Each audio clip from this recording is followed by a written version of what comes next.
Good evening, all. It's time for us to get this underway. So first thing we need is to have a roll call. Do you need that? Okay.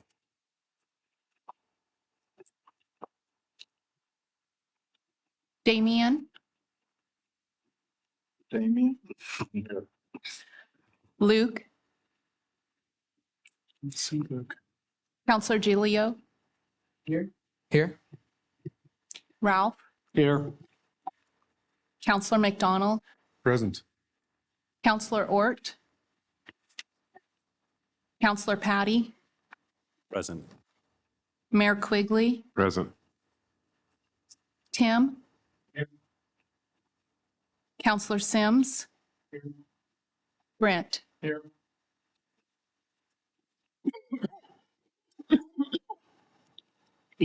First of all, this cough is not contagious. I have allergies, and I guess I just need to live with them. So I would recognize a motion for a new chair to the Budget Committee.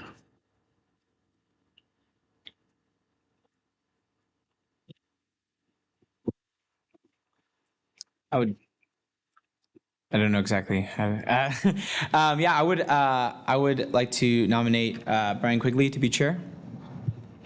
Is there a second? I'll second. All right. So now we need nominations for a vice chair.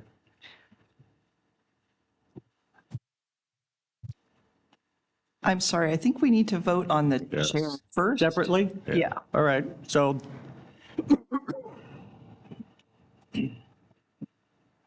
those in favor of having Brian Quigley be the chair of the Budget Committee this year, say aye. Aye. Any opposed? All right, Great. Thank you, I think. so now we need a motion for a vice chair.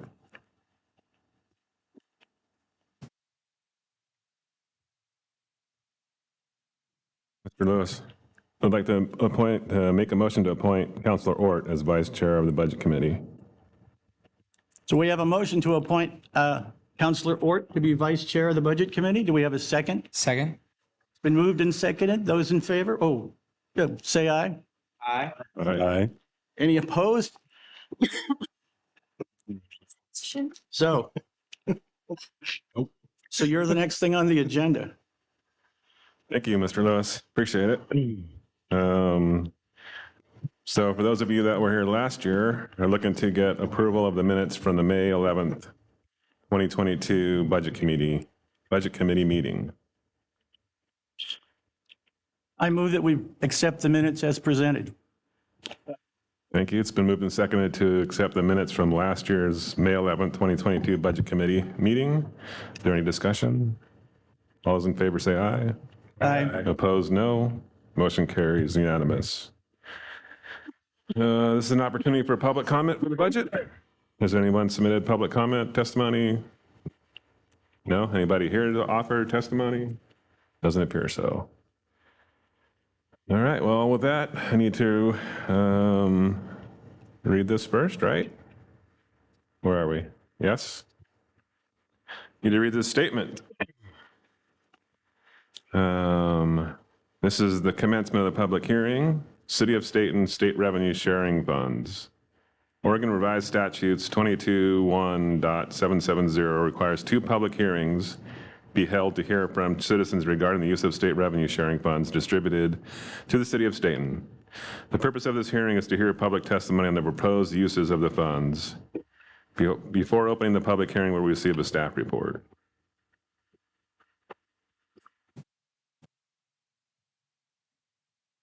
You, Chair Quigley. Can you guys Yes. testing?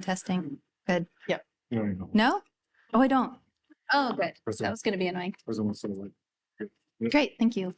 So my name is Summer Sears. I'm a CPA consultant. I live over in Bend, and I've been working with the city for several years now, helping through transitions and getting some processes in place, improving some processes.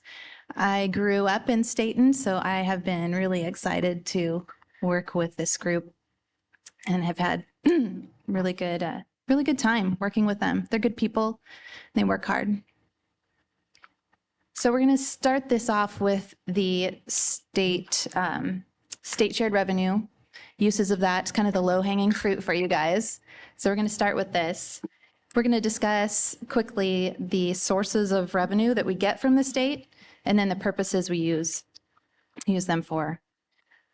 So the city's proposed budget has $872,000 worth of state funds coming in. That's shared revenues. We've got cigarette tax, liquor tax, and state revenue sharing that is highway-based. All of those sources are in the proposed budget intended to go toward public safety and general uses. State gas tax is restricted to the street fund. It has to be used for transportation-related projects and operations, and that is directed directly to street maintenance, which I understand is one of your goals and priorities.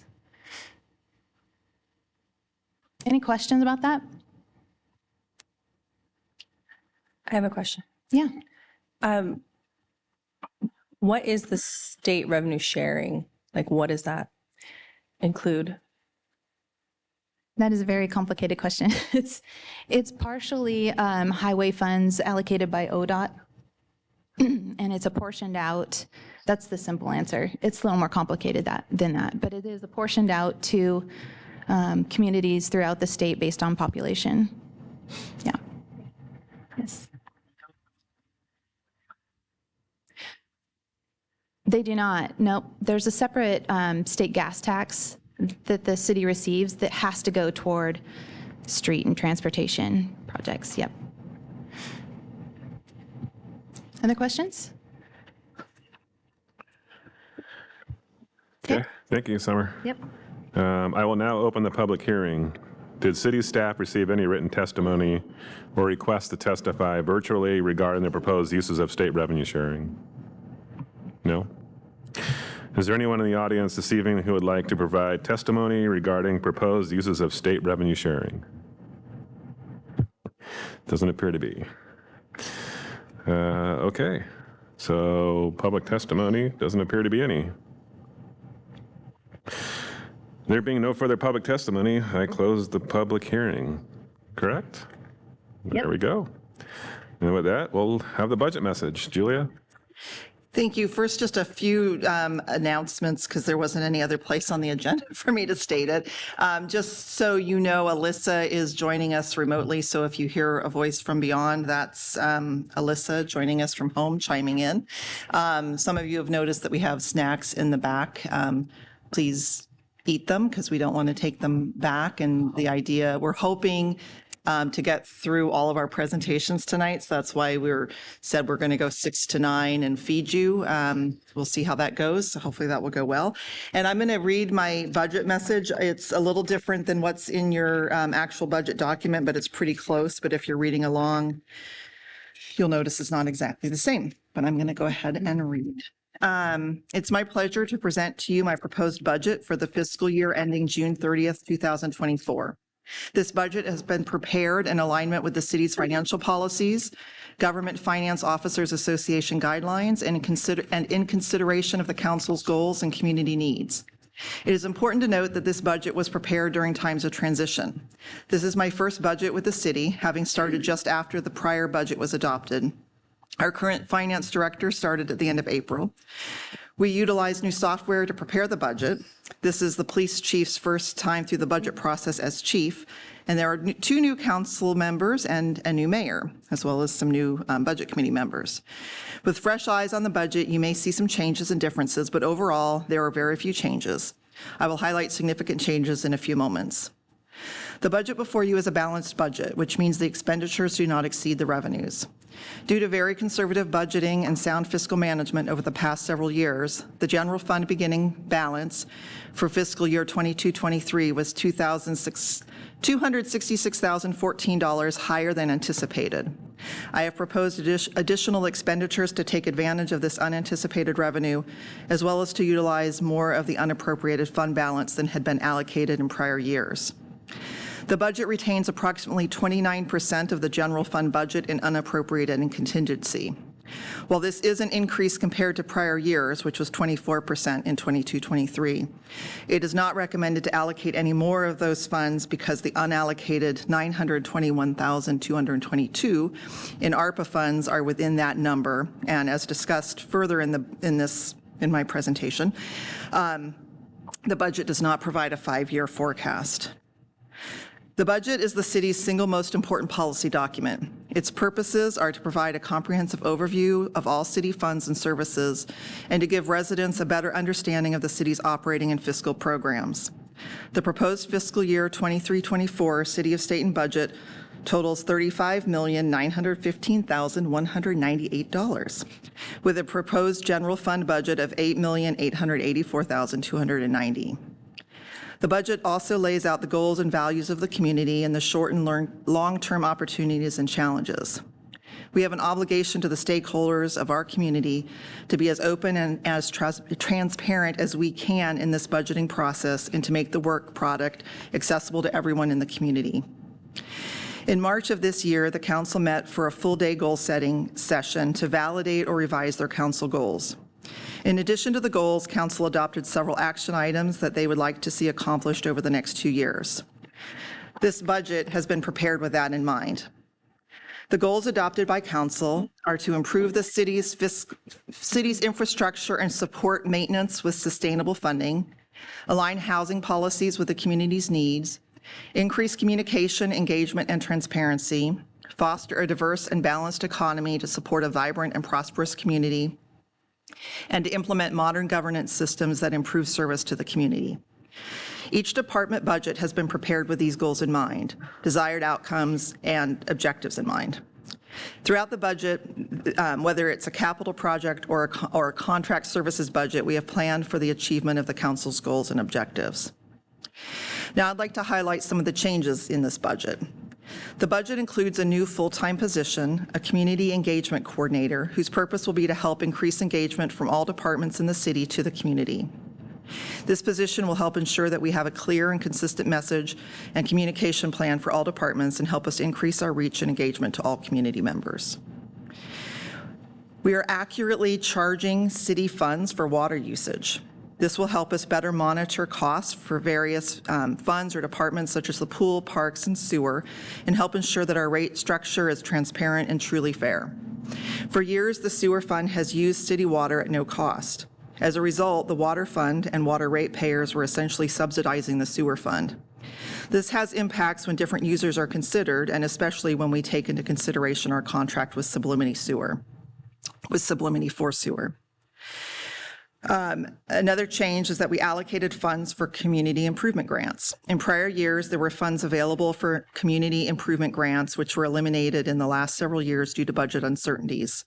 This budget proposes to bring back this allocation with $25,000 toward community improvement grants. There are a few transfers from the general fund that I also would like to highlight. This budget has a transfer of $300,000 from the general fund to streets to support at least one additional street improvement project. While the city is looking at raising street fees to increase revenues for street improvement projects, I feel it is appropriate to utilize some of the unanticipated general fund beginning balance for this fund. There's also a larger transfer than last year to the pool. This is necessary to cover the cost of operating the pool after assuming some rate increases and within the current hours of operation of the pool. The final transfer of note is additional funding to parks to compensate for additional costs that are incurred and expected to continue to incur associated with cleanup of homeless camps. Also, through this budget process, we improved or modified the cost allocations. The budget allocates administrative costs to the various funds to cover their share of the administrative costs, such as city management, human resources, payroll, and accounting. When we looked at the allocations from prior years, it was hard to determine the methodology that was used in that allocation. As a result, we made modifications based on staffing, transactions, and materials and services. This resulted in some funds seeing a dramatic increase or decrease. While we feel this allocation is the best based on the information and time we had in the budget preparation process, we are committed to looking more closely at the cost allocations over the coming year to ensure funds are contributing to the administrative overhead fairly and equitably. The final change of note that I want to highlight is that the budget does not provide a 5-year forecast. 5-year projections are optimal and best practice.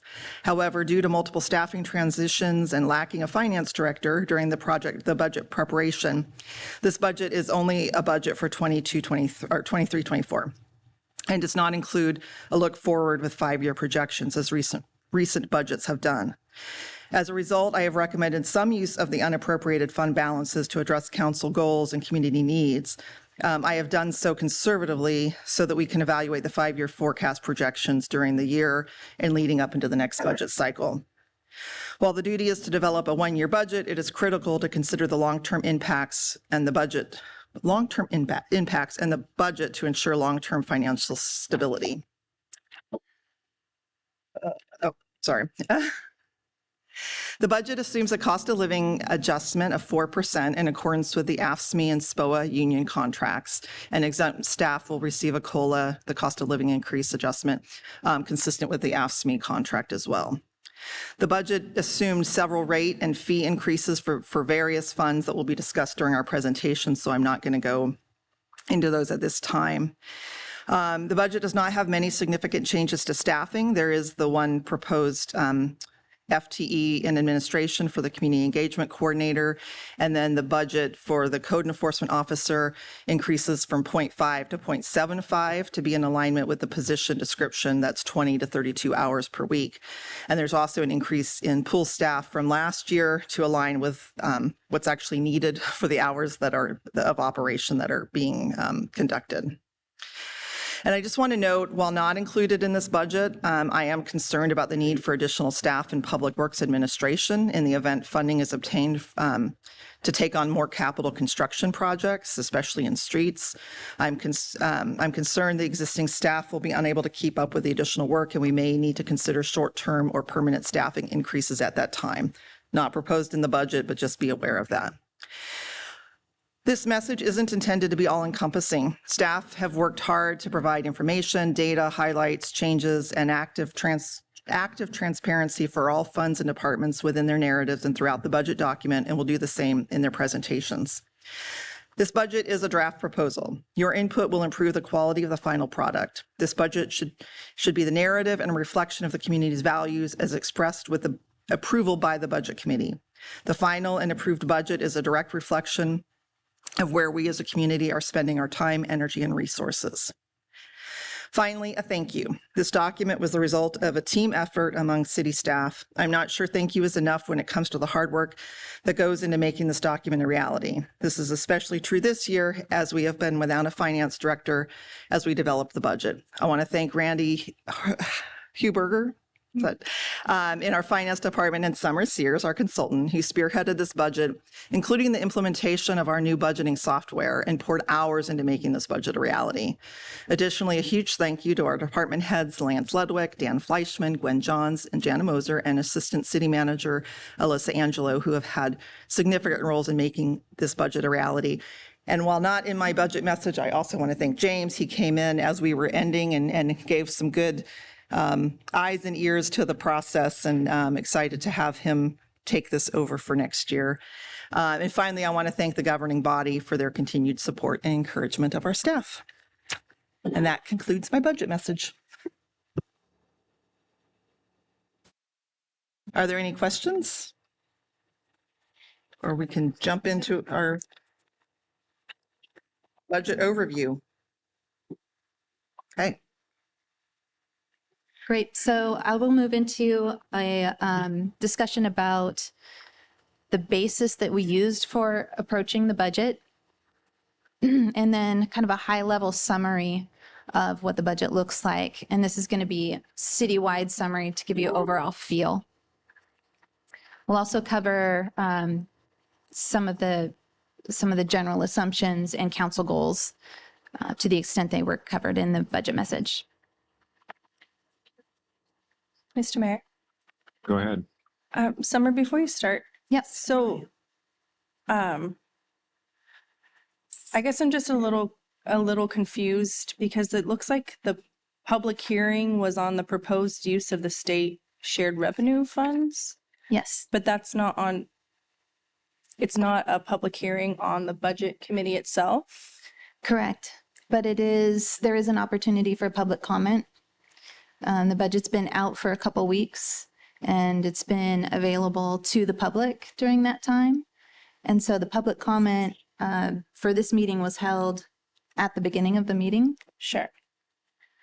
I'm concerned that this, for future, that this wording on here, because even I was looking at this thinking this was the public hearing specifically for this. And then I was like, oh, wait, it must be the public hearing for the entire thing. And so I think we might need some clarity in the future, just as a, Yeah, we will definitely, this is my first hearing, really leading a budget committee process ever. I'm already noticing a little things that I would do differently next year. So we will definitely make sure that we kind of do some tweaks to the agenda and make it clear what we're having a hearing on and where people can provide public comment. And I will note that having public comment, informal public comment, is what's required by law. There's no reason why the city couldn't do a public hearing if it wants to. Yeah. Advance the slide, please. Okay, so you guys have had the budget for a while and have been looking through it. I do want to just give a basic summary of what a fund is for those who haven't been involved in the process before. A fund is basically an accounting term for an operation that works as a separate set of books. So within the city's finance software and reporting and budgeting, we have several funds set up, and each one is a self-balancing, basically, set of books. And so when it comes to the budget and to the report, it's a process of reporting those in a way where we combine some where it's appropriate, and we're reporting separately on others. So you have a few different kinds of funds that behave differently. We have governmental funds and then proprietary funds. Your governmental funds are those that are using property tax and other general revenues from the public in order to provide a service. And your proprietary funds, the enterprise funds especially, are intended to run more like a business. So they're intended to be funded by, for example, ratepayers for the utilities. And then the internal service funds are similar, where they're intended to be funded by transfers from the other funds that are using the service, the internal service that those operations are providing. So the governmental side of life, we've got the general fund and a lot of different departments inside of the general fund. We have special revenue funds, and those are where the city has decided to delineate and separate a separate function for special revenues. So those special revenue funds have generally a restricted fund resource coming in that has to be used for the expenditures of that function. Your debt service funds, actually the city doesn't have any of these, but those are funds that are intended to manage debt service. Capital project funds are set aside to save resources and set them aside in order to fund capital projects in the future. So the system development charges that the city assesses, those are all accounted for in separate funds so that we can be transparent and accountable and be able to show and prove that those funds were spent appropriately. The enterprise funds are your water, sewer, storm. Am I missing any? Enterprises? And then internal service funds, we have 2 of those. So all of the administrative costs related to public works function go into a separate fund, and then the funds that are benefiting from that service transfer money in. The other internal service fund is facilities, for facilities funding. So there are a couple special individual projects in that fund with, again, transfers coming in order to set money aside to fund those projects. So they're all internal servicing. Any questions on that? Okay. So it's important to note that some of the resources coming into the city are restricted for a specific use, and others, the Budget Committee and Council have more leniency to direct where they're spent. Go ahead. So this table lists out which funds are not restricted to where, again, Budget Committee and Council have more ability to direct where those funds go. But then you have your restricted funds, street, library, parks, et cetera, utility funds, where those resources do have to be spent in a separate way. So again, we put those in their separate funds so that the city can show that these resources were spent appropriately. So let's go into the high-level summary of the budget.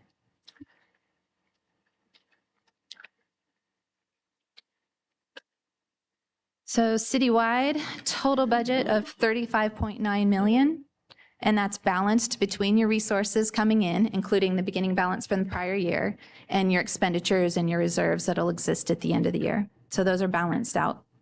We have $18 million of beginning fund balance. That is what we're projecting that the city will have at the end of the year we're in right now to roll over into next year's budget. $11.5 million unappropriated ending fund balance. So similarly, this is what we would project or have budgeted to have at the end of the budget year. So I think of it like a bucket, right? Where you have your bucket, you have money coming in from the prior year to initially fill it, you have your resources coming in, your expenditures going out, and then hopefully there's something left in the bucket to go to the next year. That's the unappropriated ending fund balance. It's called unappropriated because it's not intending to be spent.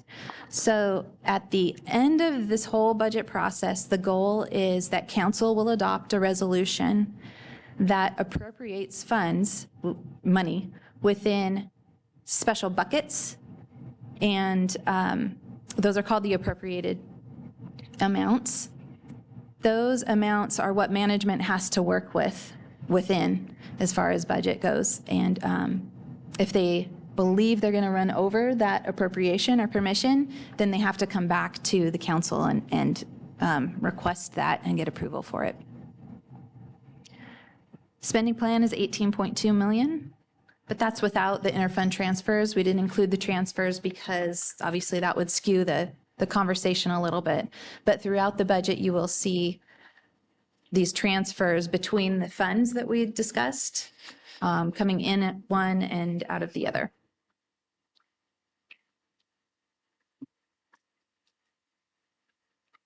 So a summary of the city's resources. The bulk of resources are charges for services. That includes your utility charges, primarily, and system development charges. Second largest bucket is taxes, property taxes, but that also includes your gas taxes and your special levies. And then we have other revenues for intergovernmental. Those are primarily fundings from the state and federal government.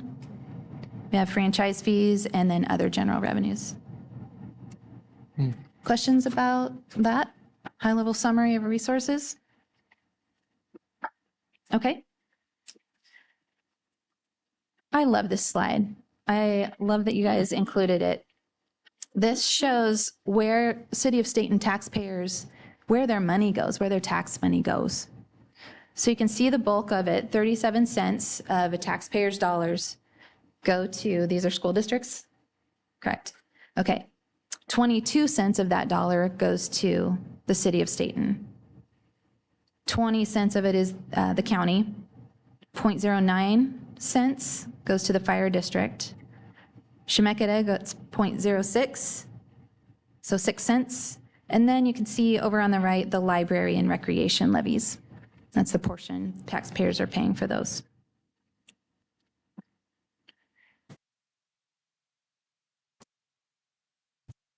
There are certain assumptions we used for revenues as we went through the budget process. For property tax, the city has a permanent rate of $3.32 and change. That amount does not change. The budget committee and city can assess and approve less than that, but they cannot assess more. Estimated revenue, we took a look at property taxes that were budgeted for this current year and what we expect they'll actually come in at. And we're projecting a 6% increase from what we budgeted for 23. That's what we've included in the proposed budget. It's based on the 3% assessed value of property taxes. I don't know if you guys have had the Property Tax 101 conversation. Property tax assessments are obviously very, very complicated, but they are limited to 3% increases per year, and that's individual property by property. And we're projecting just limited new development. That's kind of a conservative way of approaching property tax revenues. And that's what we wanted to do. You've got your local option levies for recreation and library. And then for other revenues, the charges for services, those vary based on, we have schedules put in place for system development charges and utility charges. So we've used those calculations in the budget, but it varies based on what service we're looking at.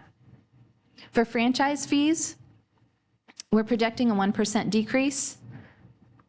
State gas tax, the state is raising the gas tax effective, I believe, July 1. And so we've worked that in. An increase in interest from the LGIP. So the LGIP is the local government investment pool, and that's how the city currently invests excess funds. So just like us, we have a checking account that we use and other accounts that we use for operations. But anything we have in excess of what we feel we need, we put over into this investment pool. It's held by the state. It's at the state treasury. And when interest rates in general go up, so does this investment rate. And when interest rates go down on mortgages and credit cards and purchases in general, inflation, then the rates go down. So it's an offset, if you will, to increases in expenditures. At least we've got an increased interest rate in our investments. Questions about those assumptions? Ms. Orr. Yes. The slight decrease in franchise fee revenues, what is that attributed to? So the franchise fees in general are based off of usage, right, for utilities. And part of it, and department heads feel free to chime in, but part of it is just looking at what happened through COVID and how we're coming out of the pandemic, right? So there was a lot of usage of utilities during the pandemic, and that's kind of winding down. Yeah, and I think that also quite a bit of our franchise fees are like cable and phone, and those are becoming less used as people start streaming and using internet and things like that. Good question. Anything else? Mr. Quigley? Go ahead, Councilor. My question is this like a general questions for everything you've gone up to this point, or is it just on this one slide? It's a question about what I can ask a question about. No, that's okay. So I was asking for this slide, but you can ask me a question about anything we've covered so far. Okay, fantastic. So if we go back to just the 18 million in and 18 million outs. Okay. So kind of on the general. Slide 7. Yes. So I'm sorry. You said the 18 million for the beginning fund balance? Yeah, so on this, this is the right slide here. So I'm trying to look at this, the budget summary comparative by category. Is that what this, is that the closest in my packet to this slide? Yes. Okay. So one question I have here is, sorry. Oh, sorry, page 22. Thank you.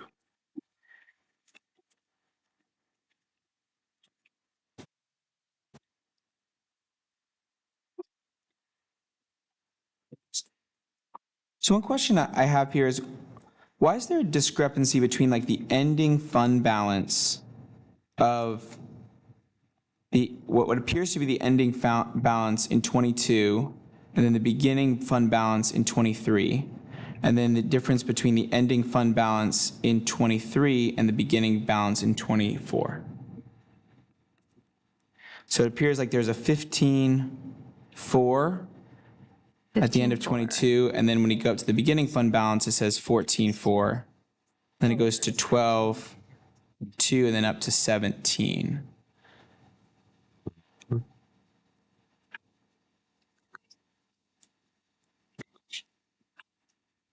So the main reason is because, 22 number is the actual, and that has been audited. The number in the 23 column is the budget. So when we look at our financial statements and you get an audit report for 23, that ending will be the same as the beginning. Gotcha. But for the budget, we don't true it up to an actual. We just keep it at the budgeted amount. That makes sense. So the real actual, the one that, okay, so the actual, and obviously you're part of the way through 23, so that wouldn't be there, but the projected actual is that top number, the one that's at the beginning fund balance then. So it's more, so as opposed to this kind of graph here that goes up and then down and then back up, it'll actually be more like a steady up. That's what projected would be. Exactly. Okay. And when we went through and did projections, so part of the budget process, all of the departments went through a process of saying, okay, this is the current year's budget. Here's what we think it's actually going to land at. And when we did that process, we used the actual ending fund balance as Okay. our starting point. And then I had another question around that. Okay. Because I know that there's requirements and best practices around how much needs to be in that beginning and ending fund balance. What would that be? So I see a general increase, right? So it seems like there's been an increase of anywhere between $2 and $3 million each year. That's going towards this increasing this beginning fund balance. Correct. What are kind of the best practices, and then maybe beyond best practices, what are like the rules around that money and why we're seeing such a steady increase? So the city does have a set of fiscal policies that are, I think they're included in your budget book. And when we went through the budget, we tackled each fund and each fund's ending balance and contingency based on that budget. And some are tighter than others. General fund and some of the larger funds that are contributing to this consistent increase are more than meeting policy. And so best practice would say that especially in general fund, but also in your utility funds, if you are accumulating an ending fund balance more than what you really need, then it's probably time to step back and look at potentially offering more services or different services. That's the balance that we do as fiduciaries to our taxpayers, right? So we look at that fund by fund and make decisions about where we're at and put those into the proposed budget. So you'll probably see more of that as we go fund by fund. Great, sounds good. I think that's all my questions for now. Okay. Mr. Mayor. So, Summer, I apologize. I had just a clarifying question. So you're saying, if I understood you correctly, when staff went through the budget, you were using the 15 million, the ending fund balance of the 15 million from 2022? Or were you using the beginning fund balance of 2023? Which number was used to make the budget? I guess that's what I'm asking. for the 24 budget, the proposed budget, it's built off and based off of the projection for the current year. And that's fund by fund, based on department head input. But what about 23? 23's budget was a similar process, where when the 23 budget was developed, there were projections for the year they were currently in, so for 22. Okay. And they used those projections to estimate beginning fund balance for the proposed budget. Does that answer your question? I guess I'm just asking, like, is there $1 million that isn't being appropriated right now? Because there's a difference between the beginning fund budget of $1 million on 2023 and the ending budget. No, this is just what our budget said last year. Yeah, those aren't actuals yet. That's not actual. No. But what I want to know is this what we're using to then create the budget? Is this number? Is or that column, the 23 column, is that what you're looking Yeah. at? Top of the column. The It's- top of the column, is that the beginning fund number that we're using to establish the budget, or the one on the bottom? Neither. So that column, the 23 annual budget column, is just the budget. It was the original budget plus some adjustments for the year we're currently in. And that has value when we go to look at the 24 budget, but it's not what we base the budget off of.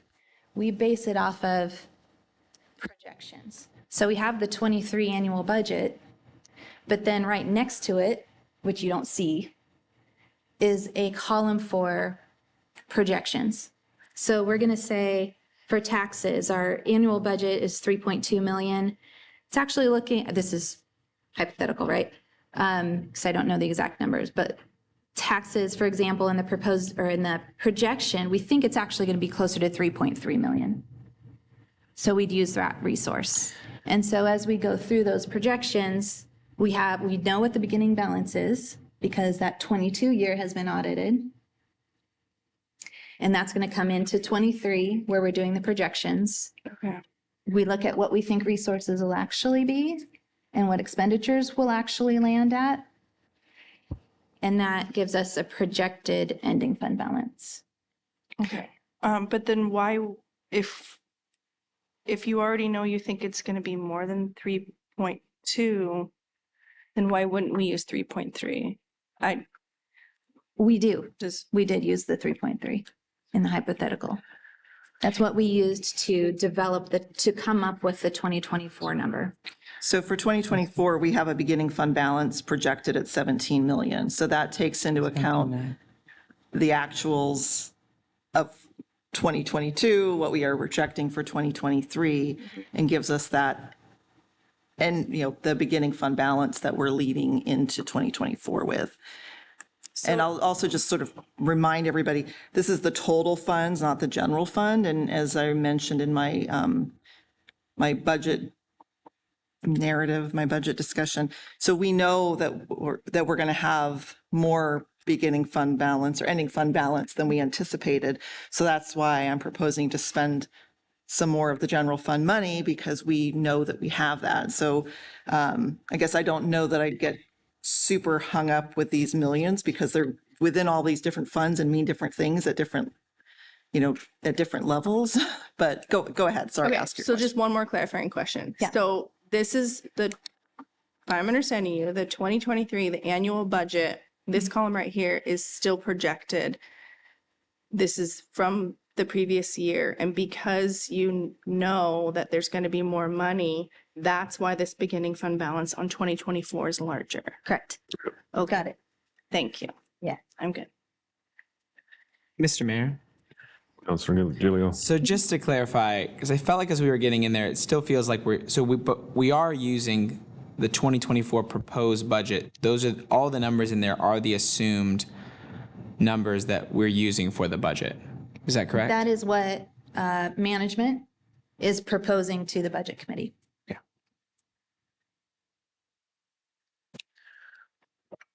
Any other questions? These are great questions. Okay. Back to expenditures. So we've gone through the resource side. Now we're going to talk about the expenditure side. We put these into different buckets, expenditure buckets, based on what the state requires us to put them in, and that's part of Oregon budget law. And we've grouped them into personnel services at 6 million, and that includes benefits. Materials and services are operating expenditures, capital outlay for projects and equipment, debt service for repaying debt, and contingency of 2.8 million. And that we tackle, the contingency, operating contingencies, we did tackle a little differently this year, and you will probably see that and probably have that question as we go through the different funds. We decided to follow the fiscal policy a little more closely as it relates to contingency. And then instead of beefing up the contingency as we have done in prior years, letting the rest of that fall into unappropriated. The contingency amount is appropriated, but that ending balance that's left over is not. So it creates more accountability for the city. And we analyzed that fund by fund. Some funds, it made more sense to bump up the contingency above what the fiscal policy states. And I just want to highlight what Summer's saying. So by appropriating more into the contingency, it's easier for it to be spent with a slight budget adjustment versus if it's in unappropriated, it's truly unappropriated, and it's a more of a process to spend. Right? Right, that's right. And so it creates more accountability for management to have the larger or the more complicated process and bringing that back to council for approval. Questions on that? Okay. Here's a summary of personnel FTEs. As Julia mentioned in her budget message, we have an overall increase of 1.72 FTEs. That's the net of what she explained in her budget message.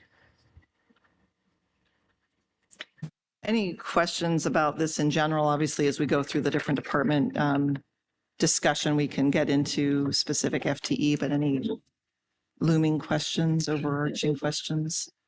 Julie, I do. I'd like to have you explain exactly what that position would entail, the new one. The community. Yeah. So I've actually looked at several position descriptions from other jurisdictions. Monmouth and Independence both have community engagement coordinators. Tualatin does, Tiger does. And essentially that person would be responsible for managing all of our communications, our social media. We'd be able to have much more robust engagement, helping advise staff in different departments on how they're or doing their outreach through printed materials, social media, those types of things, as well as engaging within the community, going to meetings, events, helping to message the policies and programs of the community, helping council with, your engagement opportunities. If you're doing town hall meetings, ice cream socials in the park, those types of things, to try to share the messages that we're wanting to carry forward. And I will say that this was not my suggestion, but I'm really excited for the city to potentially have this position.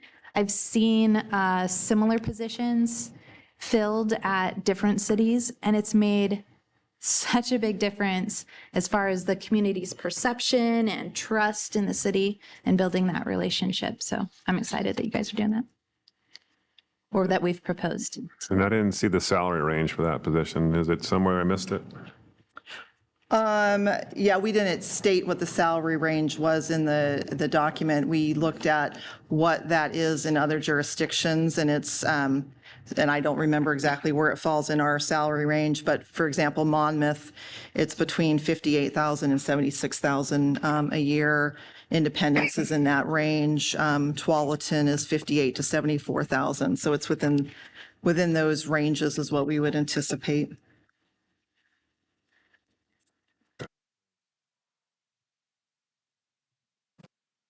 Budget Chair Quigley. Councilor Patty, go ahead. Yeah, thank you. So first off, I appreciate you elaborating on the concept behind this position.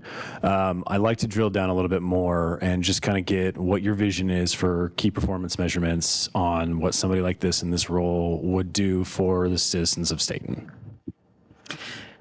Yeah, so that would be part of what the job would be, is identifying what those measures would be. I mean, we would want to know some of those in advance, but really tracking and quantifying engagement. How many new hits do we have on social media? How many posts do we have? How many different events are they going to? We'll need to develop how we are measuring that. But what I really want is for us to be better at conveying to everybody in multiple different ways the different things that the council is wanting to do and staff is doing, and also helping to explain what the city does in general. I mean, there's a lot of things that this position will do, and so we'll have to have some measures that we can track that success, both for that position as well as just, are we, are we doing what we needed to be doing for that position?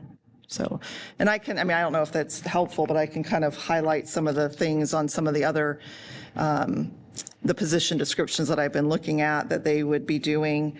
So basically, serving as project lead for analyzing, planning, developing, and carrying out communications for social and digital media platforms, including the development of effective messaging, content strategy, scheduling social media communications, monitoring, engaging with the community on various digital community channels, understanding social and digital media trends, writing compelling and informative copy for various social media, serving as communications, marketing, Independence's community engagement person is actually under the umbrella of economic development. And so they do a lot of marketing of the businesses in the community and what the community has to offer. So serve as communications, marketing, public information, and outreach consultant for city departments, disseminate public information, including writing, editing, proofreading, updating, serves as the primary city resource spokesperson for interactions with the media, markets city news and programs, conducts interviews, gathers information, obtains photos. I'm just sort of skimming, so those types of things. So. Thank you. Chair quickly. Julie, I've asked this question before, but I'll ask it again for the good of the group. Can you tell us who handles those responsibilities currently? Right now, it's primarily Alyssa with support from Tammy. And as I think you know, they both have full-time jobs that have them do other things too. So Alyssa is our primary HR person, as well as doing a lot of the city records and a huge support for me on a variety of other things. And Tammy is doing a lot of the front office things and helping with city recording duties and things like that. So it's, they're doing a great job, I will say. They've done a fantastic job of getting things out via Facebook and Nextdoor. I think that in order to do what council is hoping for and what the community, I think, could use, we just need somebody who is more capable of spending more time on it. And frankly, making sure the website is updated, making sure our project pages are updated, helping staff who don't have the time to do all of those things on a regular basis, make sure that the messaging is consistent and clear so the community knows what we're doing on a regular basis on a variety of projects.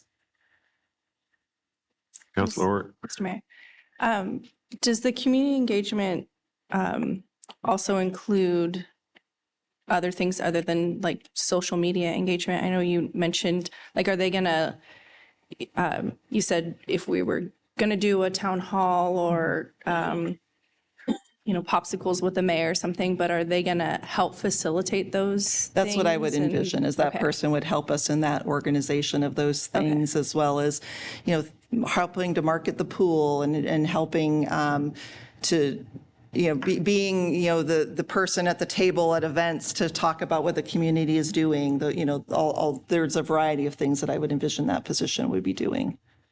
Okay. Thank you. Chair Quigley. Councilor Gilio. Have there been any alternative ways of carrying those duties out considered? I know certain cities or jurisdictions have contracted PR firms or independent contractors to fill some of those roles. Honestly, I haven't looked at that, and I would argue that would take probably as much staff time to coordinate as it would, for staff to just do it themselves, to send that out. We certainly, I've seen that done on large projects where you might have somebody that's really focused on PR, but at a citywide level, that I don't know how well that would work, but. Mr. Mayor. Councilor Ort. Speaking of that, on some projects that we've had and whatnot, so we've had consultants that have come in and done surveys and different things and tried to get community engagement, and we've paid them quite a bit of money, and I don't really feel like the feedback that we've gotten from the community is very much, and that could be because of lack of engagement, but also, do you feel like this role could take over some of those responsibilities, and so we wouldn't have to pay those consultants as much? Yes, certainly, at the very least being the translator of how to better get that engagement. Because I don't want to pay this person and pay them Yeah. for the same results that we've been getting. Yeah. I mean, the hope would be that this person will really help us. And again, having some specific measures. If we go all out and this person is doing all the different things, all the professional things that these types of people do, and we're not seeing any change in engagement and involvement, I think, in a few years, we'll have to question whether or not that position is, if that makes sense. But I would expect that this person will be able to reach people in different ways. That's what, that's what their professional, that's what they're skilled at. That's what their credentials teach them is, how to reach out through various, methods and means to engage and get information to and from the public. And then, yes, if we have somebody, I would imagine that our budgets do not need to include as robust a outside public involvement as perhaps they have in the past. But I'm not to say that there won't be any. I don't know. Chair Quigley. Councilor Patty first. Thank you so much. One more, if I may. Yes, so with this position, I heard you say just now that if we're down the road in years, and it's kind of sound like what you're saying is if it's not effective, maybe we need to reevaluate this. I'm wondering, do we have the ability, if we hypothetically adopt this budget with this position, to make it a limited duration for the time of this budget year to decide at that time whether or not this is working for us and if we want to continue it? Because I don't want to wait years, right? Recommend against that, and here's why. In my prior position, we did sometimes do limited duration. It's very hard to get somebody to leave their job for a limited duration job. It's hard for somebody to commit to a job for a limited duration job. That said, every budget, I mean, this is harsh, but every budget and position is good for the year that it's approved for. So, if in a few years we find that position is not working, then we would look at modifying the duties, the position. I mean, we would look at how to better utilize that position or potentially eliminate that position from the budget. Thank you. Councilor Gilio. Go ahead. Sorry. Thank you. Just got to remember. Yes. So I noticed, I'm curious as to where the funds for this position are coming from, just because I noticed that while I was very excited about the street fund appropriation, that's a one-time appropriation, where this is obviously commitment to multiple years of funding. And so, and this is, I guess, more of a comment, less of a question. I mean, I'm going to go into a question, but and as you just said, I want to be pretty sure about this, just because it's always easier to not add an additional FTE than it is to remove a current FTE, right? Like that's a discussion that is much harder to have, even though theoretically down the line we can have that discussion. It just seems like it's pretty rare for that to happen, and it's usually more in a budget, in more of a tougher situation we don't really want to be in. So with that being said, where's the money being appropriated from for this position, for that additional one? So I'll let Summer answer that, because I just said, this is what I want. Can I do it? And she said, here's how it works. So I'll let her speak to that. And I guess I'll just, in order to achieve council's goals of engaging more with the community, staff is already doing an amazing, hard job. I don't know that we could do a lot more with what we have. So somewhere along the line, something is going to have to be added to allow us to achieve those council's goals, whether or not it's this position or a different position or a different something. I don't know that we could do more with what we currently have. So I'm going to let Summer answer where she found the money. Where I found the money. So it's a little complicated. The easy answer is that it's budgeted in admin in the general fund. So when we look at the appropriations, that admin category is an appropriation, but this position does not have a specific funding source. So in essence, it's funded by the amount of beginning fund balance that is coming over, and property taxes and the other general revenues that come into general fund. That's the simple answer, but it's actually more complicated because general fund admin works like an internal service fund, kind of, right? Admin is a general function that in essence services all of the other different functions and services of the city. So Julia was mentioning the allocation model that we kind of tweaked this year. The admin appropriation or department, which includes this position, we took that total amount and that's what we based the allocation on. So the other funds and departments are in essence funding that position. So it's all those different resources. Yeah, no, that makes sense. Okay. So I guess you're here. This would be a very simple. I don't think I quite understand, but with that being said, it's general fund dollars. Is that what you're saying? Is that one? It looks like it as we prepare the budget, but in essence, it's primarily the other funds and departments within general fund that are paying for that admin category. So, right, it's the utility ratepayers that are paying that portion that comes over to admin, et cetera. I guess one question I would be, this would be really straight, would be like, say we didn't have that fund, so we didn't have that position. Is it a choice, is it an option for us to not have that position and take those same dollars or take dollars and move it to like the street fund?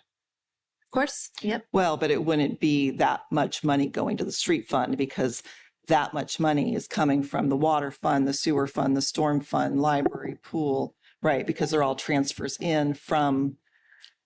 That's the funding side. So if the budget committee were to say, we don't want to fund this position, I looked it up, it's about $105,000 we've included in the proposed budget, and that's with benefits and everything, assumptions on benefits. So if that position was not funded out of admin, then that $100 or $100,000 would basically fall to the bottom of that general fund budget and end up in unappropriated ending fund balance. So the budget committee can take that $100,000 and move it to street fund resources if it decided to. Thank you. So essentially, that $100,000 is basically admin charges from the other departments coming into the general fund. That's how it would be funded. Yeah. Right. Thank you. Okay. Anybody else have any questions about this position before we move on? Sounds like we move on. Thank you. Great. We just have a couple quick summaries to wrap this up before we get into the gory details of the budget. A quick debt summary. Your water, wastewater funds are the ones who have external debt. You will see their principal and interest repayments in debt service categories in those specific funds. There is also an outstanding interfund loan from general fund over to stormwater fund, and that is being repaid over, I believe, 4 or 5 years. So you'll see that in the budget as well. We're not proposing any additional debt issuances in this budget. Questions on debt? Okay, let's move into a quick summary on capital outlay. We'll be getting into the details of this as we go fund by fund, but this gives you an overview of where capital outlay is happening throughout the city. So the bulk of it, about 2.4 million, is within your sewer fund.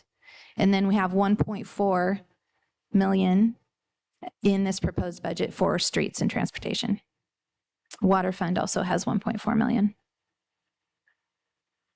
Initial questions about that in the high level? Okay, that's what I have for the high level summary. Are we ready to go into the detailed funds? All right, so we're going to turn it over to general fund. I could have Summer do this as well, but basically the revenues, about 59% of that's coming from property taxes, 17% from franchise fees, 17% from intergovernmental. Our anticipated resources is 4.3 million. Our expenditures that we are anticipating are 5.5 million, with the bulk of it being spent, well, over half spent on police, and then 30% administration and city council, and then general operations and other departments, which we'll be talking about. And then we're going to go into department by department. So just a quick reminder, the general fund includes police, planning and development, community center, municipal court, governing body, which is council, and administration, general operations and other requirements, and street lights. So we've got presentations for you on each one of those areas. So first up is Gwen and the police department. And where are we having for sit?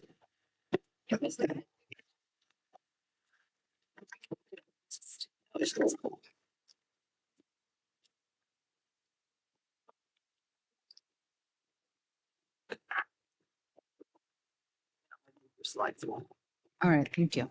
Interrupt for a second. Is there a reason, or can we get away with just going directly to the expenditures and the revenue and the budget portion of each department? Or do we have to read the narrative on each one?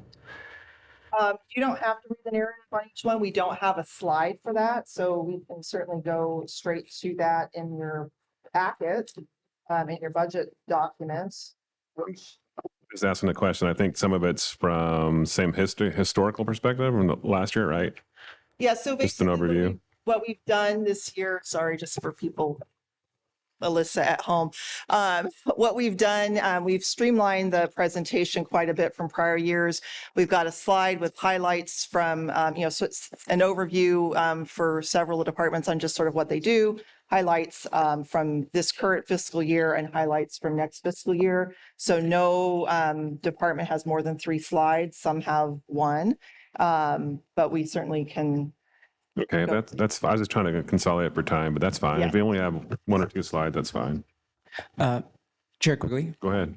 I just want to clarify, for each of these presentations, is it like are we just going through the presentation, or is this also the point where we also would suggest changes, or is that, yeah. is that all done just kind of want to know where suggested changes would be brought in? Yeah, I think certainly questions. I don't know where the appropriate point is for truly suggested changes. I mean, I think that the changes come at the deliberation part after you've gotten all of the presentations. Then you will deliberate and discuss changes. I mean, you certainly can throw out ideas, but you're not making motions on changes at this point in time. But you certainly can ask clarifying questions and tell us your thoughts. Correct. And certainly one of the advantages of us doing this on Monday and Wednesday is, if there's a question that you really need more information on or want to explore a little bit further, that gives us a little bit more time to come back at the next meeting to share that information. Okay, Chief, go ahead. Thank you. So Mayor, Council, and Budget Committee and staff, pleasure being here tonight. And yes, this is a lot of historical, but also highlights of our year. And we began our budget year that we're currently in fully staffed, which was very exciting. We then, in November, had retirement of Chief Friesendahl and Sergeant Wetzel. That saw us lose over 50 years of experience in our police department, and then back into hiring. So we've worked since November, minus 2 full-time positions as we're working to hire and fill those. Starting next budget year, we should be fully staffed again. So again, exciting times. So we're seeing a national trend for increase in goods and services. That's hitting the police department as well. We see that with our contracts.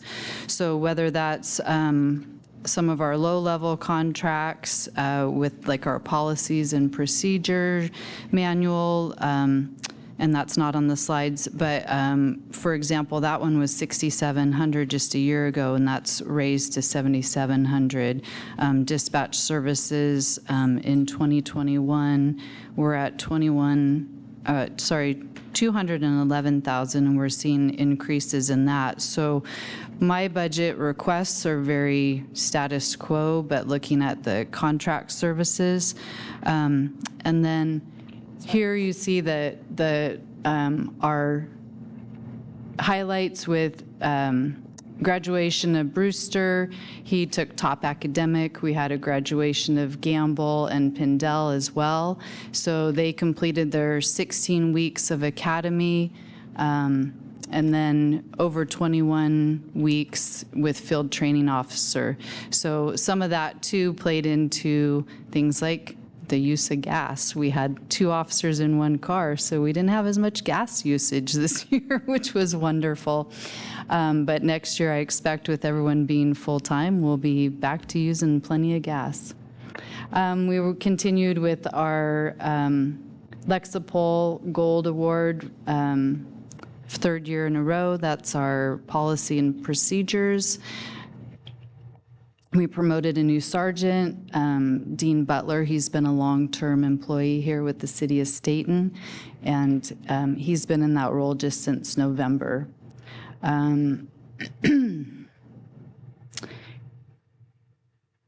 I would just say one of our changes with our resiliency program, many of you knew Atlas. He retired with Chief, but we partnered with Willamette Valley First Responders Chaplain Service this year, which has been a wonderful thing for the officers. We've continued with our Cortico Wellness as well, and just a big push for us in this department is focusing on that officer wellness, which plays into our retention as well. Yep. So in your packet on page 34 is the police fund budget, showing what was the 23 budget and what's proposed. So police is going from 2.6 to 2.8. Police is going from 2.6 to 2.8. I think the bulk of that is just increases in salaries, with cost of living and now fully staffed and all of those things. And then a bump for materials and services like Chief Johns had mentioned. Then with the capital outlay, so we ordered our vehicle in August of last year. It has not arrived yet. So it had been budgeted for this current budget year to get the vehicle, have it upfitted and on the road. There's a potential that before July 1, we will still get that vehicle, and if so, then it comes out of this current budget year. I don't expect that, and therefore, that's why I've built in money to next budget year is to cover that cost of the purchase and upfit of that vehicle. So the money for this budget year would stay there for that car if we don't get it, and I would need to have it in next year's budget. So that looks kind of wonky in there. The other request in my capital outlay is for replacement of our GTAC tablets that go in the car. Each car is outfitted with that computer. That's how our officers communicate with each other, car to car, how they communicate back to our dispatch center and receives their dispatch calls for service. We currently are working with dated computers, and we were very fortunate to be gifted some used ones from other agencies, and as we have a computer that goes down, we replace it with the used ones that we have, but I'd like to work towards replacing, and that would be the ask of the $36,000. Chair Quigley. Sure. Chief, you mentioned how much fuel you use. That detail is not in here. What is, just out of curiosity, what's your fuel budget typically for a year, or per vehicle, I guess, maybe? Oh, so I would have to. When I approve it each month, it's about roughly $1,000 to $1,200 a month currently, and that's with having being down to full-time, and then with the 3 officers that were assigned, as field training with a partner.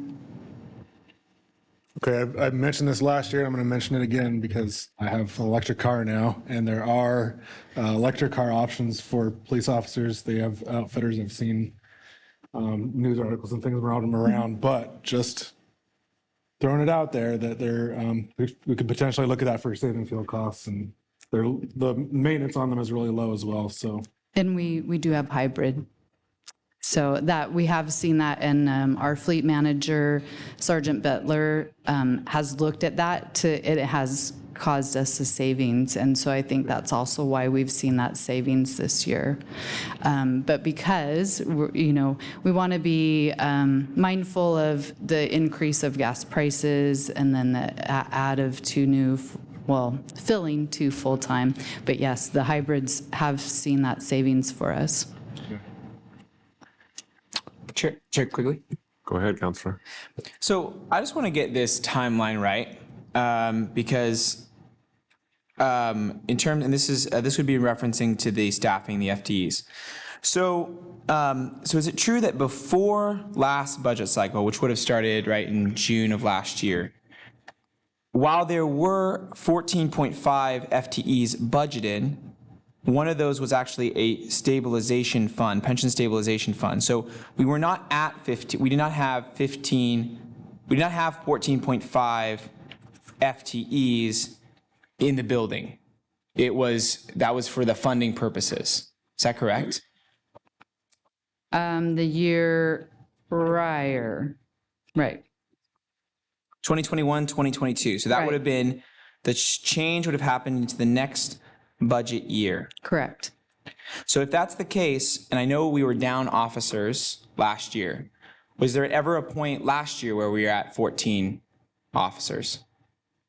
14.6 officers? We're not, so we only have 13 sworn officers, that number that you're looking at. Yeah. No, you're all right. It includes our records, evidence tech, and our part-time records. So yes, we were fully staffed at the 13 in this last budget year until November, yes. So from June to November, is that correct? What's that? So from June to November, there were 13 sworn officers? Correct. Okay, and so but before that, what was the last time we had, was it 12 officers for the previous years? So the previous budget year, we had a good portion of that we were fully staffed, but the 21-22 is when we had the one less full-time position for the PERS payback. Yeah, and in 2021 as well. So for the 2 years prior to that, we were at 12 sworn officers? Correct. And historically, I'd have to look back at other documents, but they'd previously operated at the 13. And then in order to do the PERS payback, they reduced down the one full-time position in order to do that. So in terms of sworn officers, it is still a relatively new, we've really only operated for about 6 months. There's only about 6 months where we're operating with 12 officers last year. Yeah. Yeah, and what I'll say is that it makes it thin if you have someone sick, people on vacation. We had a lot of people doing dual roles. And so it's feeling nice to have our lap shift covered again and being able to do some of the other things that we would like to get out there, do with traffic enforcement and, different programs that we'd like to see kind of full force again. Fully staffed for a little while. We haven't been fully solo. And so it's only been recently that we've had all staff able to be solo. And so that's what I think is the police department is really seeing the difference in having 3 officers able to be out and about more than we had before. Correct. Are you done? Chief, I have a question for Julie as well. So the one patrol vehicle is budgeted at $80,000? And that's for the vehicle and the upfitting. So when we get a car, we need to put in the back cage. Right. We need to put in the lights and siren box, Yep. all the wiring, and then also the docking of the GTAC in the car as well. So it's the whole package. So when you guys buy vehicles or bid on them, you're buying retail, or are you using the pricing agreement with the state? The pricing agreement with the state. Okay, and have you guys looked at getting surplus vehicles that are offered to other agencies after the state uses them? In the past, they have purchased some that way. Those are lead to kind of that aging Sure. fleet. And so like the Tahoe was a previous K-9 vehicle, and that's getting to end of life for us. Okay. Okay. Budget Chair Quigley. I got a couple. Yeah, I just want to go ahead and clarify. So the capital outlay, the increase in that is just due to the vehicle for the most part. Am I correctly interpreting that? Okay. Yeah. If we actually Yep. get our car before July 1, Right. we won't need that. Okay, that's my first question. And then so can you kind of expand upon why it looks like we're eliminating this police captain position, right, in favor of a police sergeant position? So can you expand upon that and what that looks like a little bit? So we're currently just putting it on hold. We're not eliminating it by any means, but for our needs currently and basically our experience level, we're choosing to do the 3 sergeants. That doesn't mean that at some point we don't fill that captain's position and go back to 2 sergeants, but for right now, this is going to be a better fit for our department. Could you share what cost savings are done by that, if any? Is it just the FTE for the salary table that we're talking about, or is there additional cost saving measures by doing that? Yeah, I'd really have to dig into it. Yeah, I mean, it's really just the salary difference between a sergeant and a captain. And depending on where that person, if we hired a captain where that person would fit on the salary scale versus where the sergeants are on the salary scale. It's hard to answer specifically, but I don't think it's a huge salary savings by doing that. It's more of an operational reason.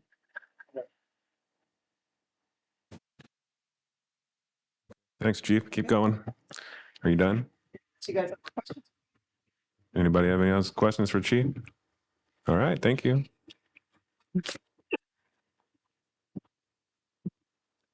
So Dan Fleischman, Planning and Development Director. And I didn't say this, but based on Mayor Quigley's comment, I should give a prize to the staff person who goes through their presentation the fastest. Is that the? I didn't give Gwen the benefit of that doubt. Prize, I can just see if there's any questions. So in the planning budget is on page 37 of your budget book. You can do it in 8 seconds. I'll buy you a cowboy hat, Dan. If I do it under 8 seconds? Yeah, right in Do the you have ball. any questions? There you go.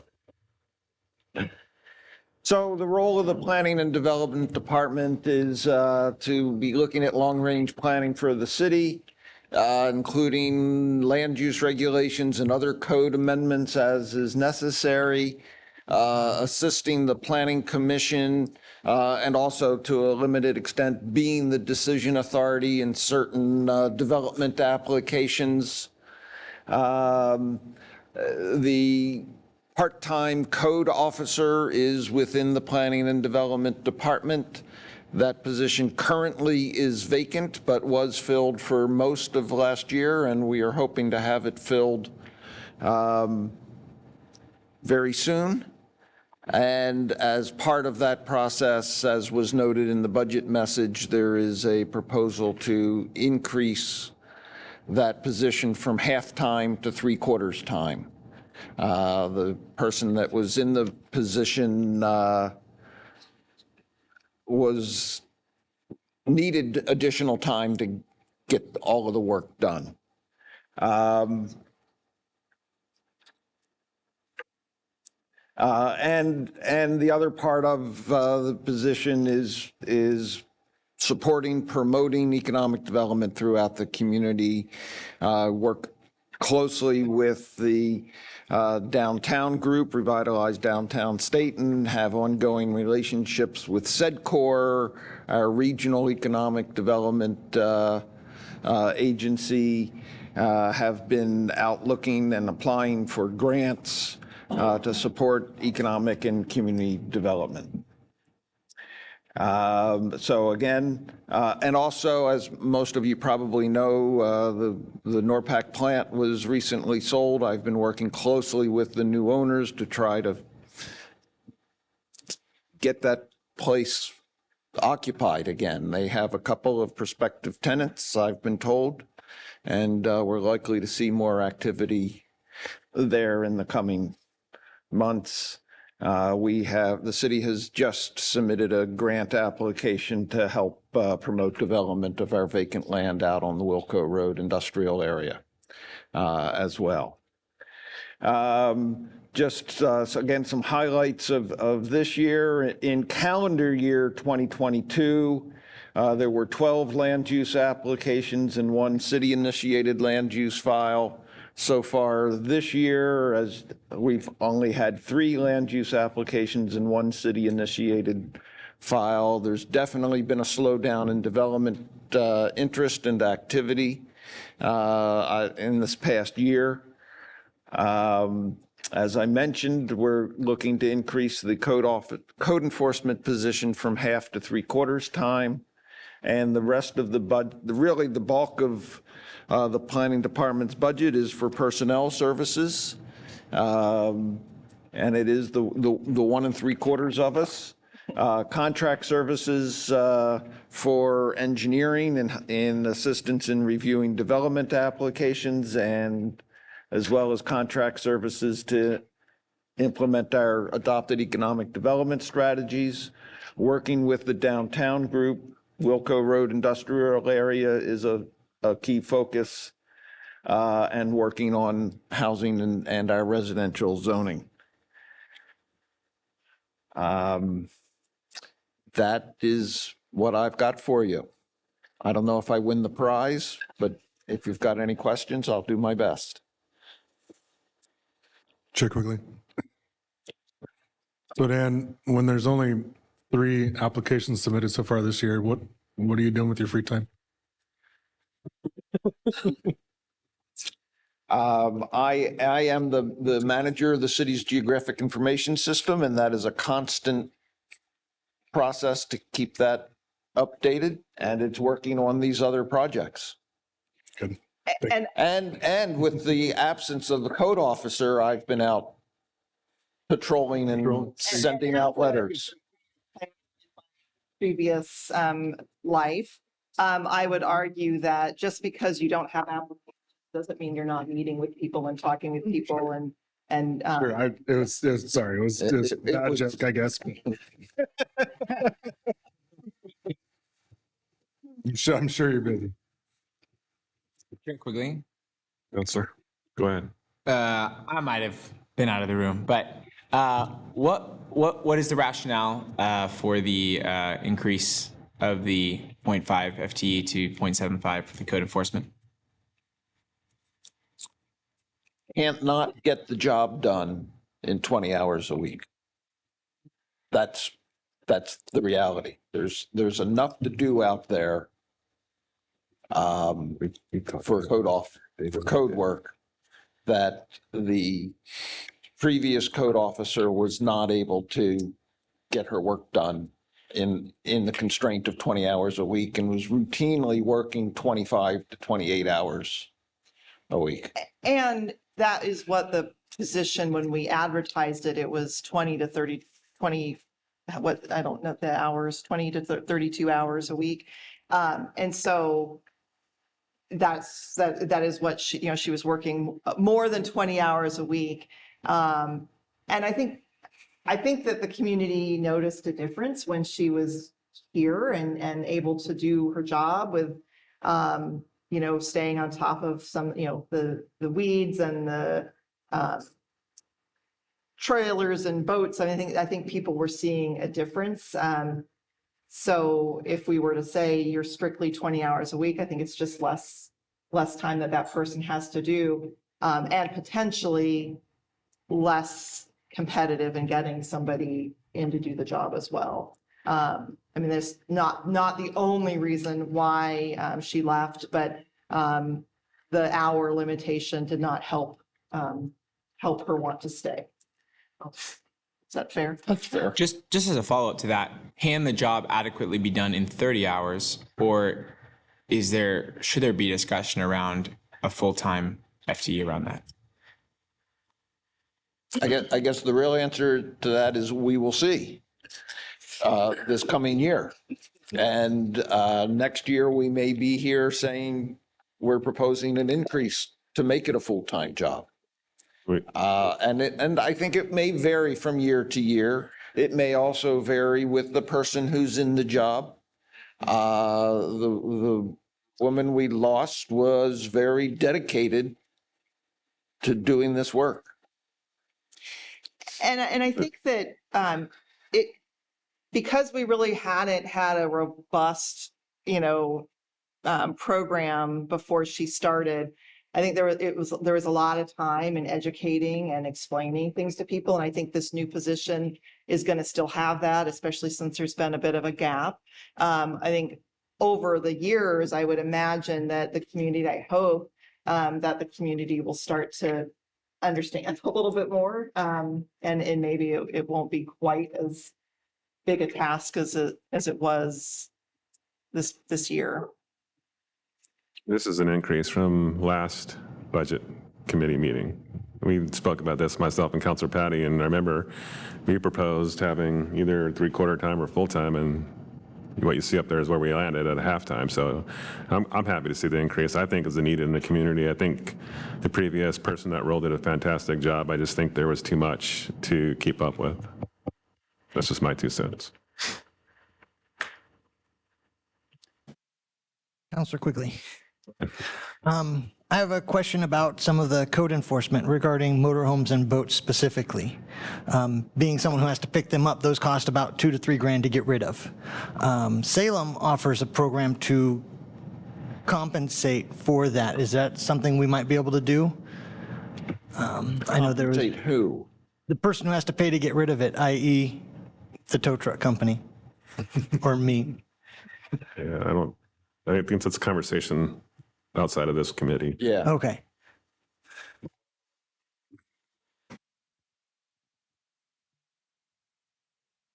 Thank you, Dan. Oh, no, I got over here. Go ahead. Go ahead.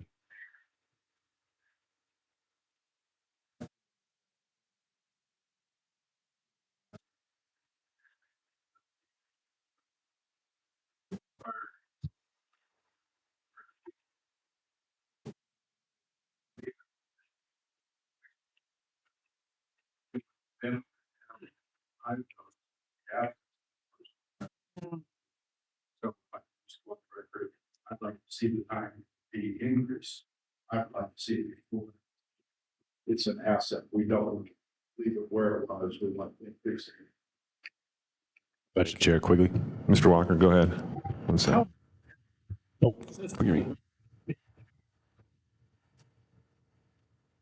They have been increased to account for inflation annually, but have not otherwise changed. Are you referring to the SDCs, the development Yes. charges? And you do that in quarterly by the there is an annual adjustment made each July or in June, effective July 1, based on the construction cost index, which is a published a measure of inflation in the construction industry for the Northwest. And the methodologies actually specify it's based on, I think it's the June to May annual increase in that CCI. So each June, when the council is reviewing all of the city's fees and how they should be adjusted, we bring to them the annual inflation adjustment. Sort of. The SDCs, because they're completely dependent on development and the type of development, it's hard to project what that SDC amount that is going to be received is. And so it more plays into the capital project funds and how those are. So it's not going to show up in the planning and development budget. It's going to show up in the SDC budgets.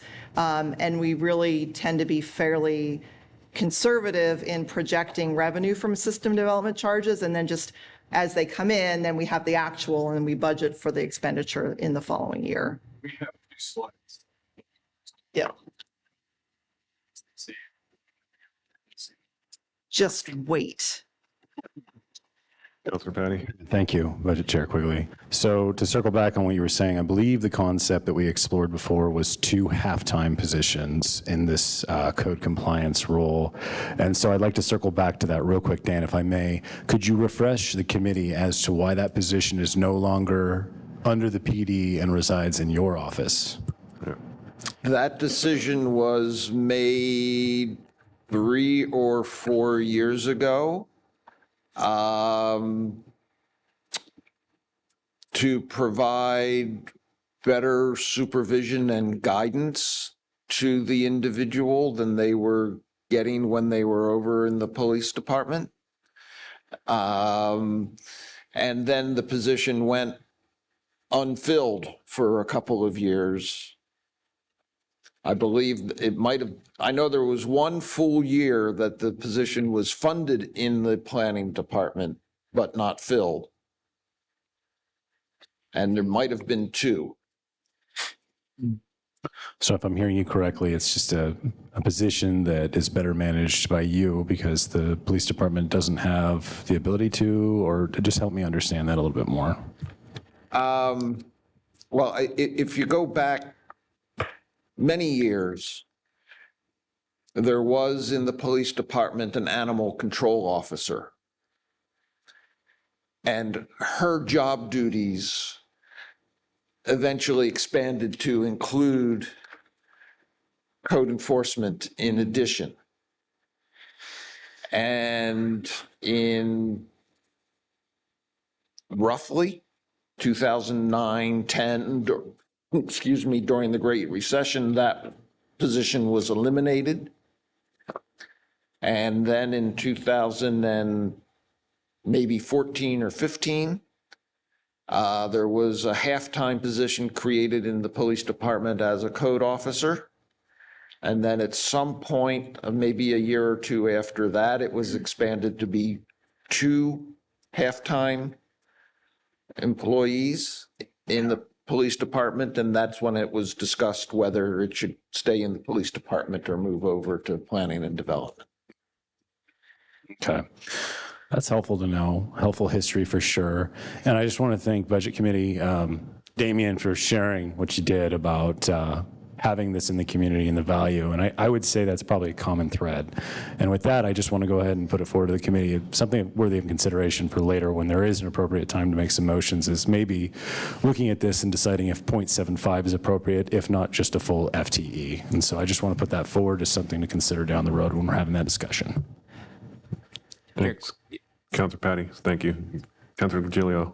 Yeah, I would voice interest in that as well whenever the appropriate time is. And the reason is it, and especially hearing what you just said, Dan, just because I wonder if for a period of time it may have been difficult to fill because of the hours of limitation. And I know that when you're able to open something up to be full-time, you know, it's a lot more of an attractive position. So I want this individual definitely to feel the support of the city and the investment in the city. So I do think it's a very important role. Anybody else? If I might suggest, just as a matter of process, you might reconsider taking motions to adjust the budget as we go through. Just thinking about all that we're going to cover on this budget, it might be a lot to ask to remember what motions you want to make at the end. Okay. Well, I guess I would. Okay. I was thinking that what I would do is ask Summer to run the numbers and see what that would look like so that at the next meeting we could present that to the committee, and then you have that information with which to make a motion. But I think sharing what you're thinking about making a motion on would be good, and then we can track it rather than having them actually make motions on things when we don't have the numbers. Okay. But I will make a note of that desire and interest. Does that sit well with everybody? Sounds like we're good with that. Just, yeah. Councilor Ort. So are we not going to make motions today at the end? Or we are, but I'm sorry. Well, if you get through the entire budget presentation and are ready to start making motions, absolutely. Given that we have about an hour and 20 minutes and we've gotten through 2 funds, I'm guessing we probably won't, but we'll see. I have a note of what the first one is, so we'll keep track, make sure we keep track. Are you good with that, Councilor? Okay. All right. Is that it, Dan? Oh, sorry. Councilor Ort, go ahead. For Dan. The materials and services for 23 and 24 are double from 22. And then can you explain the transfers out?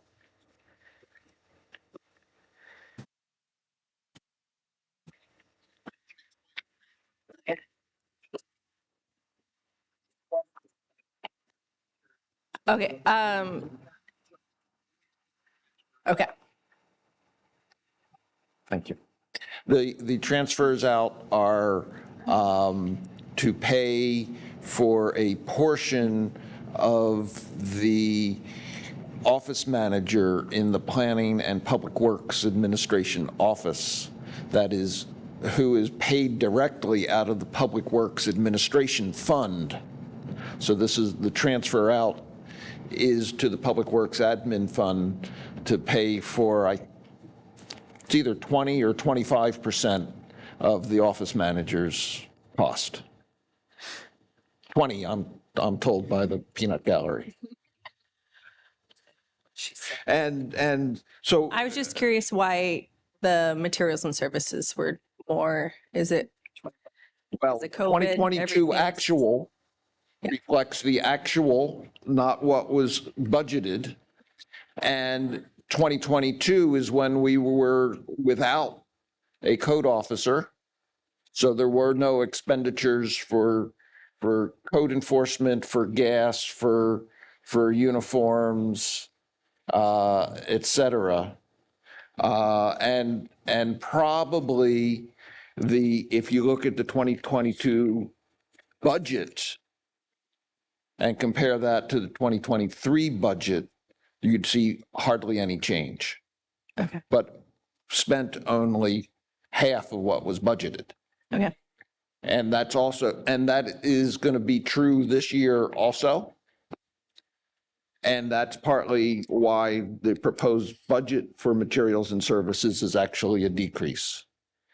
We had no idea what we were going to be spending for fuel and truck and maintenance and things like that before we had the position filled. And now that we had a year's experience, those numbers have been decreased to reflect closer to actual spending. Thank you. Any other questions for Dan? Thanks, Dan. So I actually have the next few slides. The community center is one of our facilities. We obviously hold it for meetings and rentals, and the senior meals program is out of here, operated by the Northwest Senior and Disability Services. This year, we've had over 1,000 hours of private rental. We held approximately 32 Council, Planning Commission, and Budget Committee meetings. We also installed security cameras and a key card system with a safety and a security grant that we received. So that's exciting and wonderful. One of the things that we weren't able to do is actually, we wanted to have the key cards on the lobby door. It would make it much easier for us to work with patrons and not have to check out keys in the same way.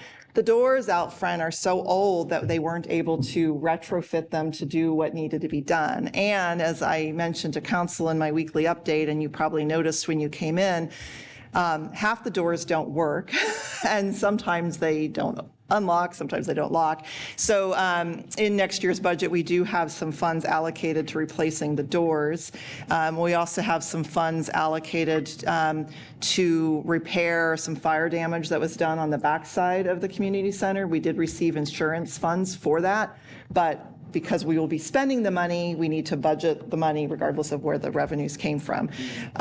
So that's really the highlight of the community center budget. We're proposing to have a larger than normal capital outlay because of those doors and the repair of the fire damage, but really no other major changes to the community center.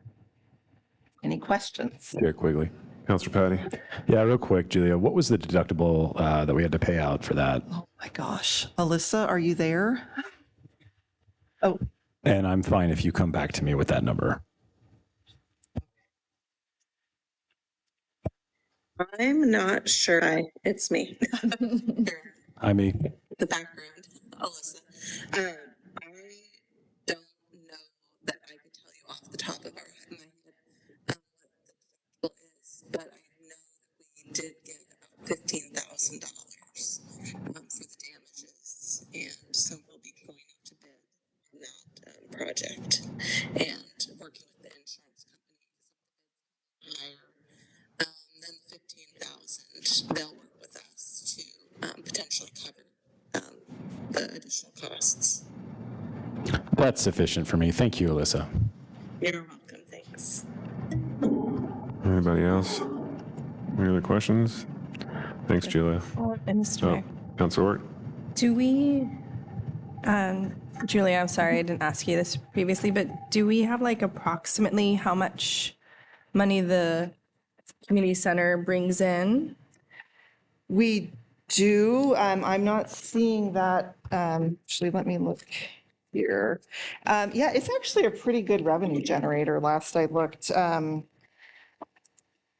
not seeing the revenue. Do you access that? Not it. Summer is accessing that. It definitely, we bring more money in rentals than we are spending on maintenance. I can tell you that. Counselor Ort reminded me of a question, Julia. Just in general, facilities charges in general, when's the last time we did a rental fee evaluation on our properties? I don't know. Alyssa or Lance might know that. We're actually looking at our fee schedule, as. Julia. Yes, go ahead.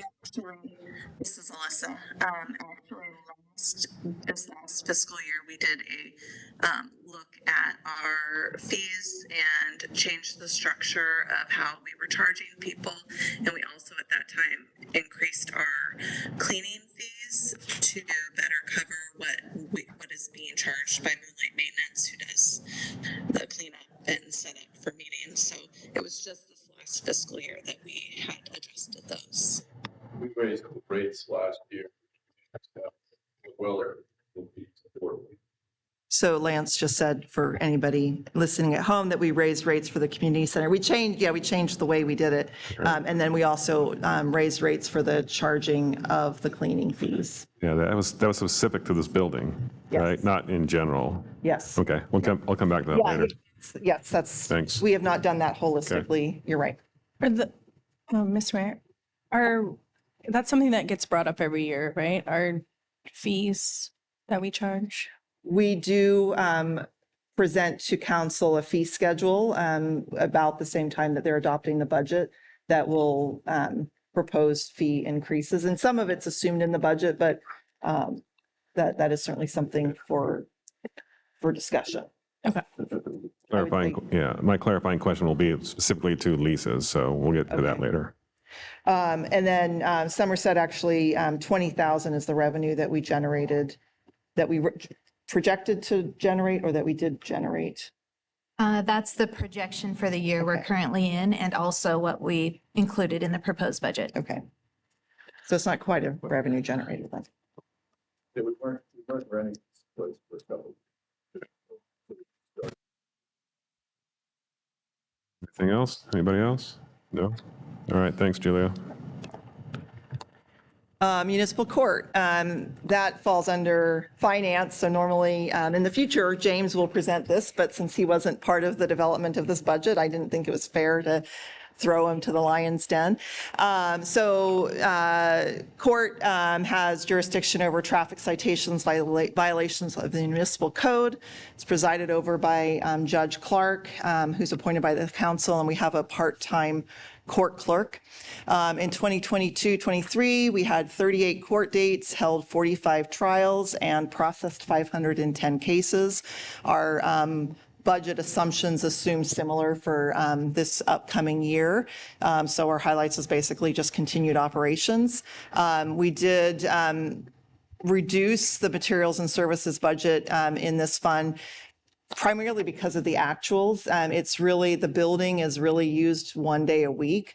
And then because of some staffing changes over at City Hall, the court clerk was over at City Hall. So the usage of office supplies, equipment, those types of things were less, and we didn't anticipate it being as high as we budgeted for next year or last year anyways. So that budget is actually showing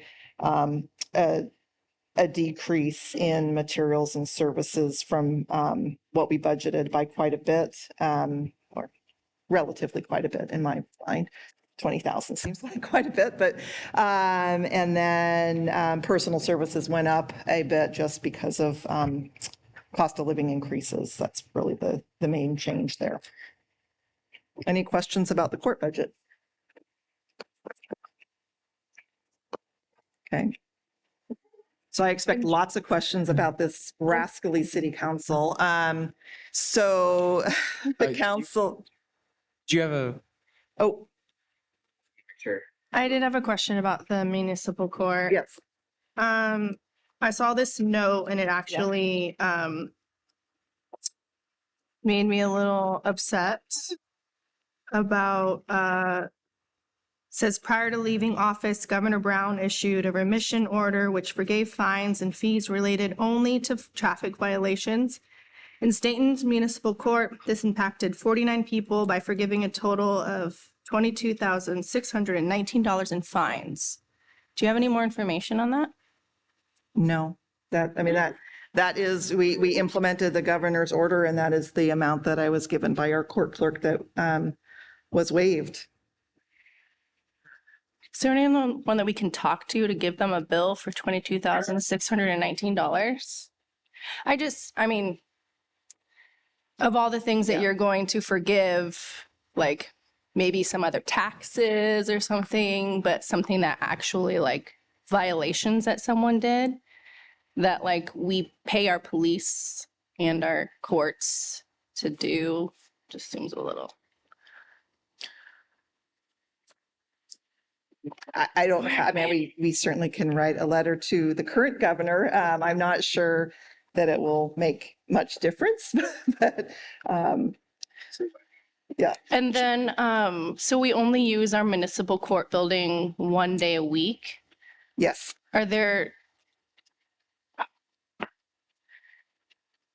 Is there like somewhere else they could go, or that just seems to be kind of a waste of a building or Yeah, space, and that's really probably not a discussion for the budget committee, but certainly a discussion for council. And I've had a lot of thoughts about how that building could potentially be used differently and better. So I think that is something that we need to, I think the mayor's suggestion about having a conversation about all of our properties and leased properties, that is certainly worth a conversation. Agreed. Thank you. Thanks. Chair Quigley. Go ahead, Counselor. And I feel like there's some crossover, between this conversation and police. One question I had was, so it says that the municipal court, and this is just more of a question, like I'm sure that we'll take some more time to get the answers on.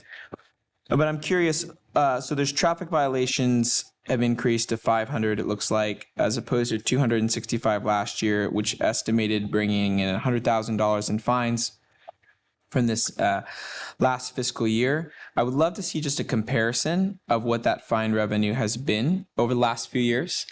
We could certainly do that. I think that the answer will be COVID. That's the why, if you're curious. I think that there were a lot less stops and violations or citations issued because of COVID. So I'd probably want to go back further than a couple years because I feel like that's an anomaly. That would actually be great, because I would love to get that comparison from, pre-COVID years to see kind of where we're at with that. It's good. And then in terms of just these court dates and trial dates, do you know why there's an explanation as to perhaps like why those have remained steady while the traffic violations have increased? I guess I don't know that I have a firm answer, but I would guess it's because they're able to get what they need to get done within. I mean, I think if they need to have more trial dates, then they will schedule more trial dates. Not every traffic violation results in a trial. Gotcha. So I believe that the judge would schedule more trial dates if that was necessary. Great. Thank you. Mm-hmm.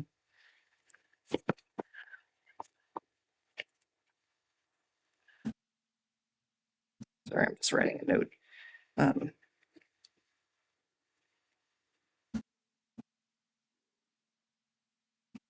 Any more questions on court? Doesn't appear to be. Okay. Chair. You guys just don't want to get to council, do you? Councilor Giglio. I would love to see a comparison as well on traffic violations issued in like comparable jurisdictions. Okay. I don't know exactly what that looks like, but I think that would be an interesting number to know, and just kind of what maybe the average, in a comparable jurisdiction might be for estimated fine revenue and things like that the city is able to generate.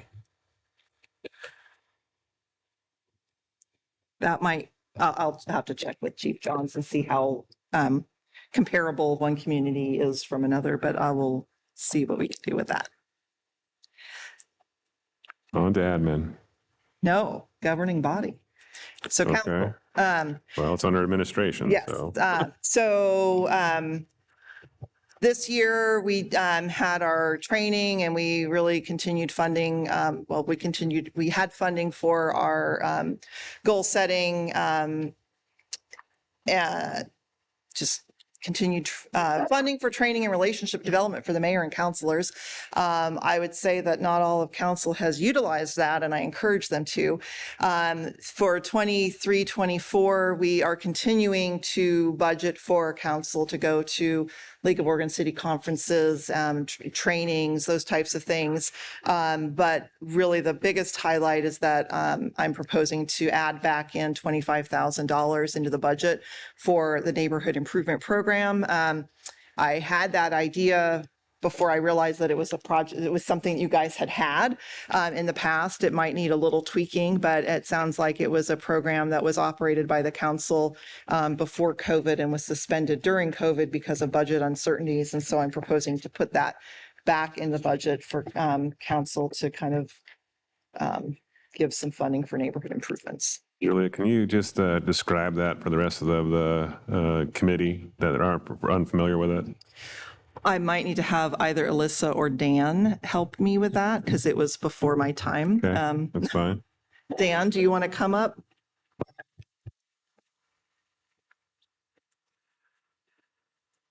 The neighborhood improvement program is the opportunity for citizens or neighborhoods to direct some city spending to benefit their neighborhood. It provides the opportunity for a group of neighbors to get together and submit an application for a project. In the past, when it was funded, it provided funding for lights along the city's pedestrian paths, provided funding for the reconstruction of the wall, parts of the wall around West Town that had fallen apart, for street tree trimming, for it funded the plaques that are on the buildings downtown that designate the historic use of the buildings and their history. Those types of projects are the examples of what it's been used for in the past when the money was available. Thanks, Dan. Anybody have any questions about that? Why Dan's? Go ahead, Mr. Centani.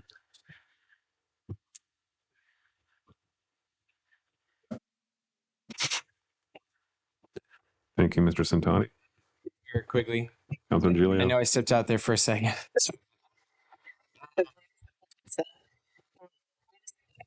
Or if Mr. Centani has his microphone on or not, but I couldn't hear anything. So just wanted to. He said that the city manager is awesome. Actually, what he said, yeah. I didn't realize that Mr. Lewis and I were sharing this. I was just going to say I was going to applaud our city manager for wanting to reinstitute the neighborhood improvement grant. I think it was a wonderful idea when it was working, so let's put it back into use again. Thank you. Mr. Cranston? What were the limits on the community grants? So Dan can certainly ask what they were. I guess I would say that we don't necessarily need to be 100% bound to what they were. I think that the council can have, we need to dust it off and see if tweaks are necessary. Dan, do you know what the limits were? I think it was like 5,000. I think they were fine. And it might be much smaller. I have a vision, I think that we could, it might work perfectly, but we definitely need to make sure that we're not just reestablishing something from 5 years ago without at least looking at whether or not there needs to be tweaks. Chair Quigley. Thank you. Councilor Patty. So real quick, if I may, refresh my memory, Dan, but I remember us having more applicants than we could award to on this, the last iteration of the community grants. Repeat that again. Yes. In my recollection of the last time we had this program, we didn't have enough money to give out to applicants to meet all their needs. My recollection would be from 2 fiscal years ago that there were a very small number of applications received and the council chose to not fund them. That's right. Okay. I'm just concerned that the $25,000 may not be sufficient with the amount of price increases on materials and things like that. So myself as an individual budget committee member, I think that I have appetite for more than 25,000. So Julia, earlier you asked to have us make it be known if that was something like that was the case for when it came time to make motions. I'm making that known at this point. And if I may ask what that amount increase Yeah. thought about? I'm comfortable doubling that, to be quite frank with you.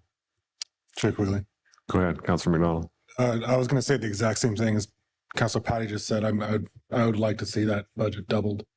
And again, we can rework the per project limits and stuff, and we had a rubric rating scale for it. But I definitely like to see more money go into that and maybe fund some bigger projects.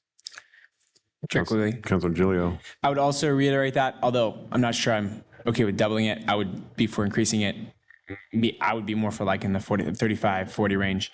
And yeah, and I would also just like to see, and I would just prioritize seeing this brought before council, just because I would actually like to remove a lot of I want it to be a pretty broad, like I think neighborhood improvement program would almost be, like, I don't really even like that language, really. I think it's something a lot broader, like community engagement, community improvement.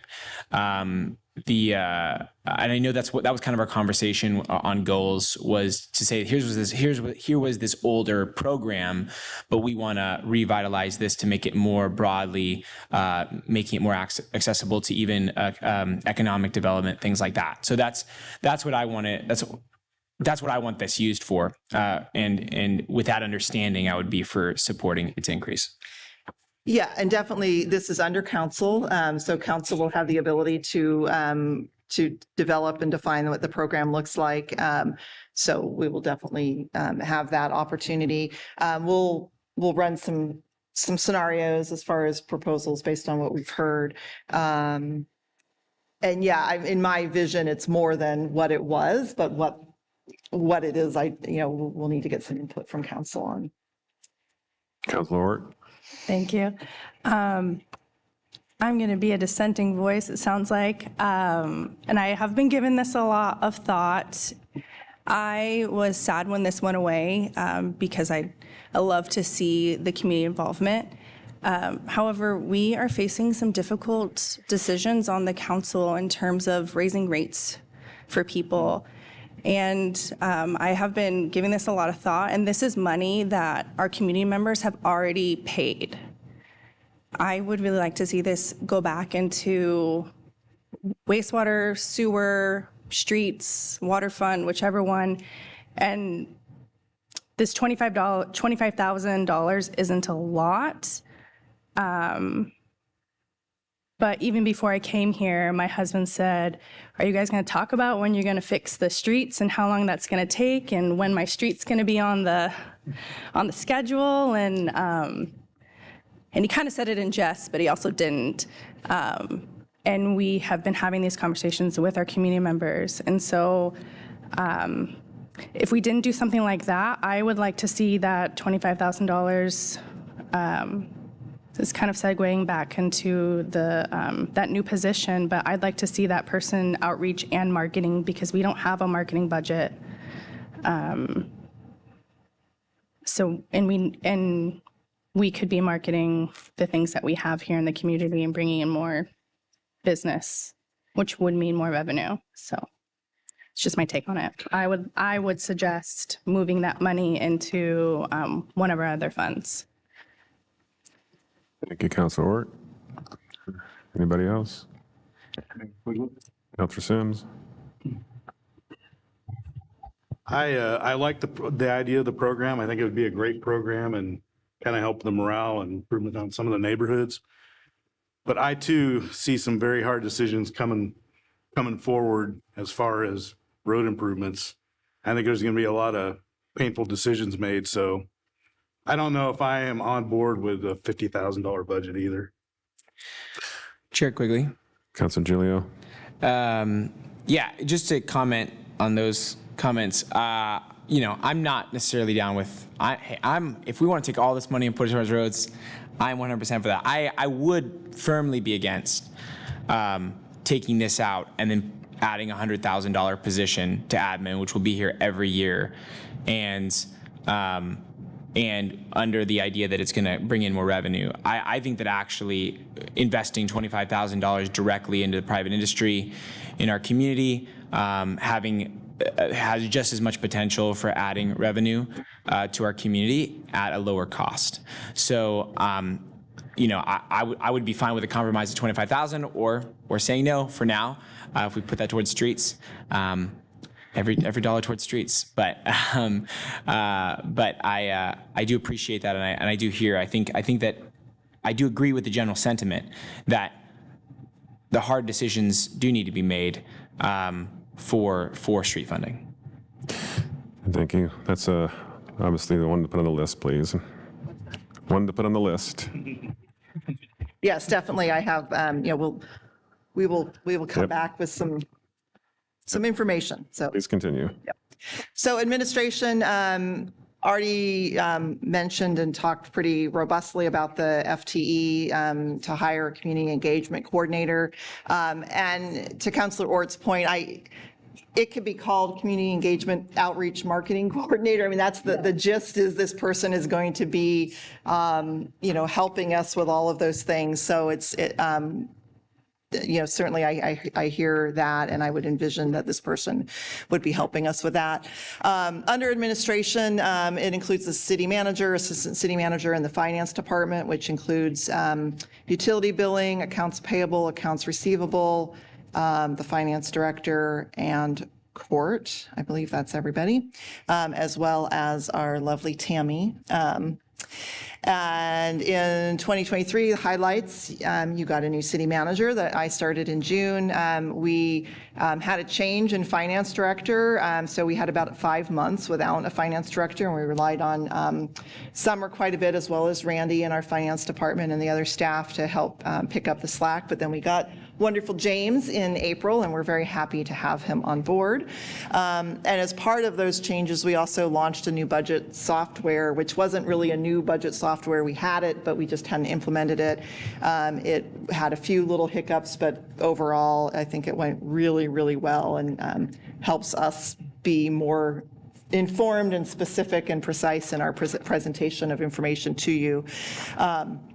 For 23-24, I am proposing to add a position for that community engagement outreach. This is really specifically for council's goals about more community engagement, but also helping us have the conversations about streets and water and our rates, the projects that we're working on, marketing the pool, marketing the community center, marketing our parks, marketing the community as a great place to visit.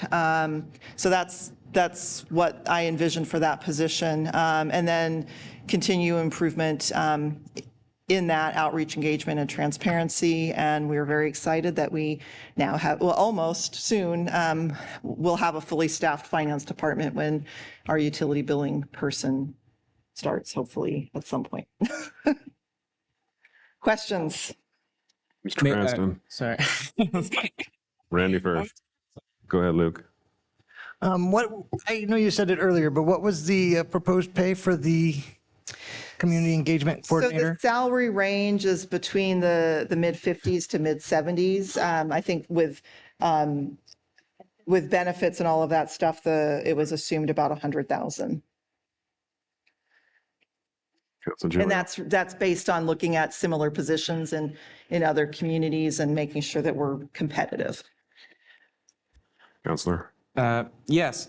Another change I see is the shift from a payroll account technician to assistant finance director, which I'm seeing in the payroll schedule here would be between a $20,000 to $40,000 difference in salary. What's the justification for that? So that is actually Randy, and it's frankly paying her and putting her in the position that she was actually working and should have been in. She was doing a lot of much higher level stuff and will continue to do much higher level stuff, and to ensure that we weren't getting upside down, I guess, from an HR standpoint. We felt that was necessary. Yeah, I definitely appreciate that. I just, obviously, we're just removing all personal, everything, just in terms of the FTEs, just looking at the FTEs. What, in terms of the justification for the job that's being done, the amount of work that's being done for that role, as in what's the difference between an assistant finance director and a payroll technician and the job that they'll be responsible for doing on a day-to-day? So what that position is doing is much more of the, like, and Summer, you might be able to help me out with this more, journal entries, balancing, reports. It's much more than just a payroll technician, and that's what was being necessary, frankly, based on the size of our department, and what she was doing that was beyond the position. And my understanding is that that position has sort of changed and shifted over the years, and it really, how do I say this? It might have always needed to be more than just a payroll technician, and we didn't have them there. Do we have it, just on a question, if, I know similarly, like we have the community engagement coordinator, if there's just an estimated fiscal impact of that for the next meeting, that would be lovely to just see. I think she was filling the role of a fiscal analyst more than a payroll technician, right? Is that fair summary? Yes, yeah. And that's currently what you both, right? Yeah, right. So I think that maybe explains it a little bit. Yeah. Any other questions? Mr. Mayor. Go ahead, Councilor Wirt. Julia, we have a lobbyist, right? That's a contract service, yes. Okay. That would fall under the materials and services portion of the budget. Okay. I just didn't know that if it was broken out. They're doing a fantastic job, in my opinion. Yeah, hopefully they'll get us some money here too. But I mean, yeah, and I should have known. It's not cheap. I mean, I will say it's not, $5,000, but if spending, $40,000 gets you $3 million, it's worth it. And there's a very good chance that we will get that or more this fiscal year as well as future fiscal years. So I think it's well worth it in my mind. And then we also have some additional contract services for Summer. While we have James and he's on board, we envision Summer will be here to help advise and no offense to her, we are trying to phase her out. That says it should be. So, that might go down in future years. And our budget this year, we will likely have a supplemental budget because in admin, our contract services was much higher than we anticipated, in part because of Summer. So because we didn't have a finance director and she was doing that. So. I do have Mr. Mayor, I do have one more question. So for the 2023, the capital outlays, the 67,000. What was that? Was that I know a part of that was for upgrades to the city hall, correct? That was, and Alyssa, you might need to chime in because there were some different places that we took things from. For this year, that was the sewer line repair and replacement. It was, I think, a portion of the wall, if not, I don't think it was all of the wall. Alyssa, can you chime in on that? I'm in. So originally, if the budget committee remembers from last year, there was money put in the budget for a remodel of the lobby at City Hall. So that project we did not move forward with. And earlier this year, we found that there was a real problem with our sewer system at City Hall. And so that is what the money was expended on instead, was repairing that line under City Hall. We were having to have a plumber come about every other month to unclog our lines. They were not flowing out into the sewer, and so rather than doing a remodel, we did that project. The repair to the stucco on the City Hall wall and to the Star Cinema, that came out of the facilities fund. Thank you.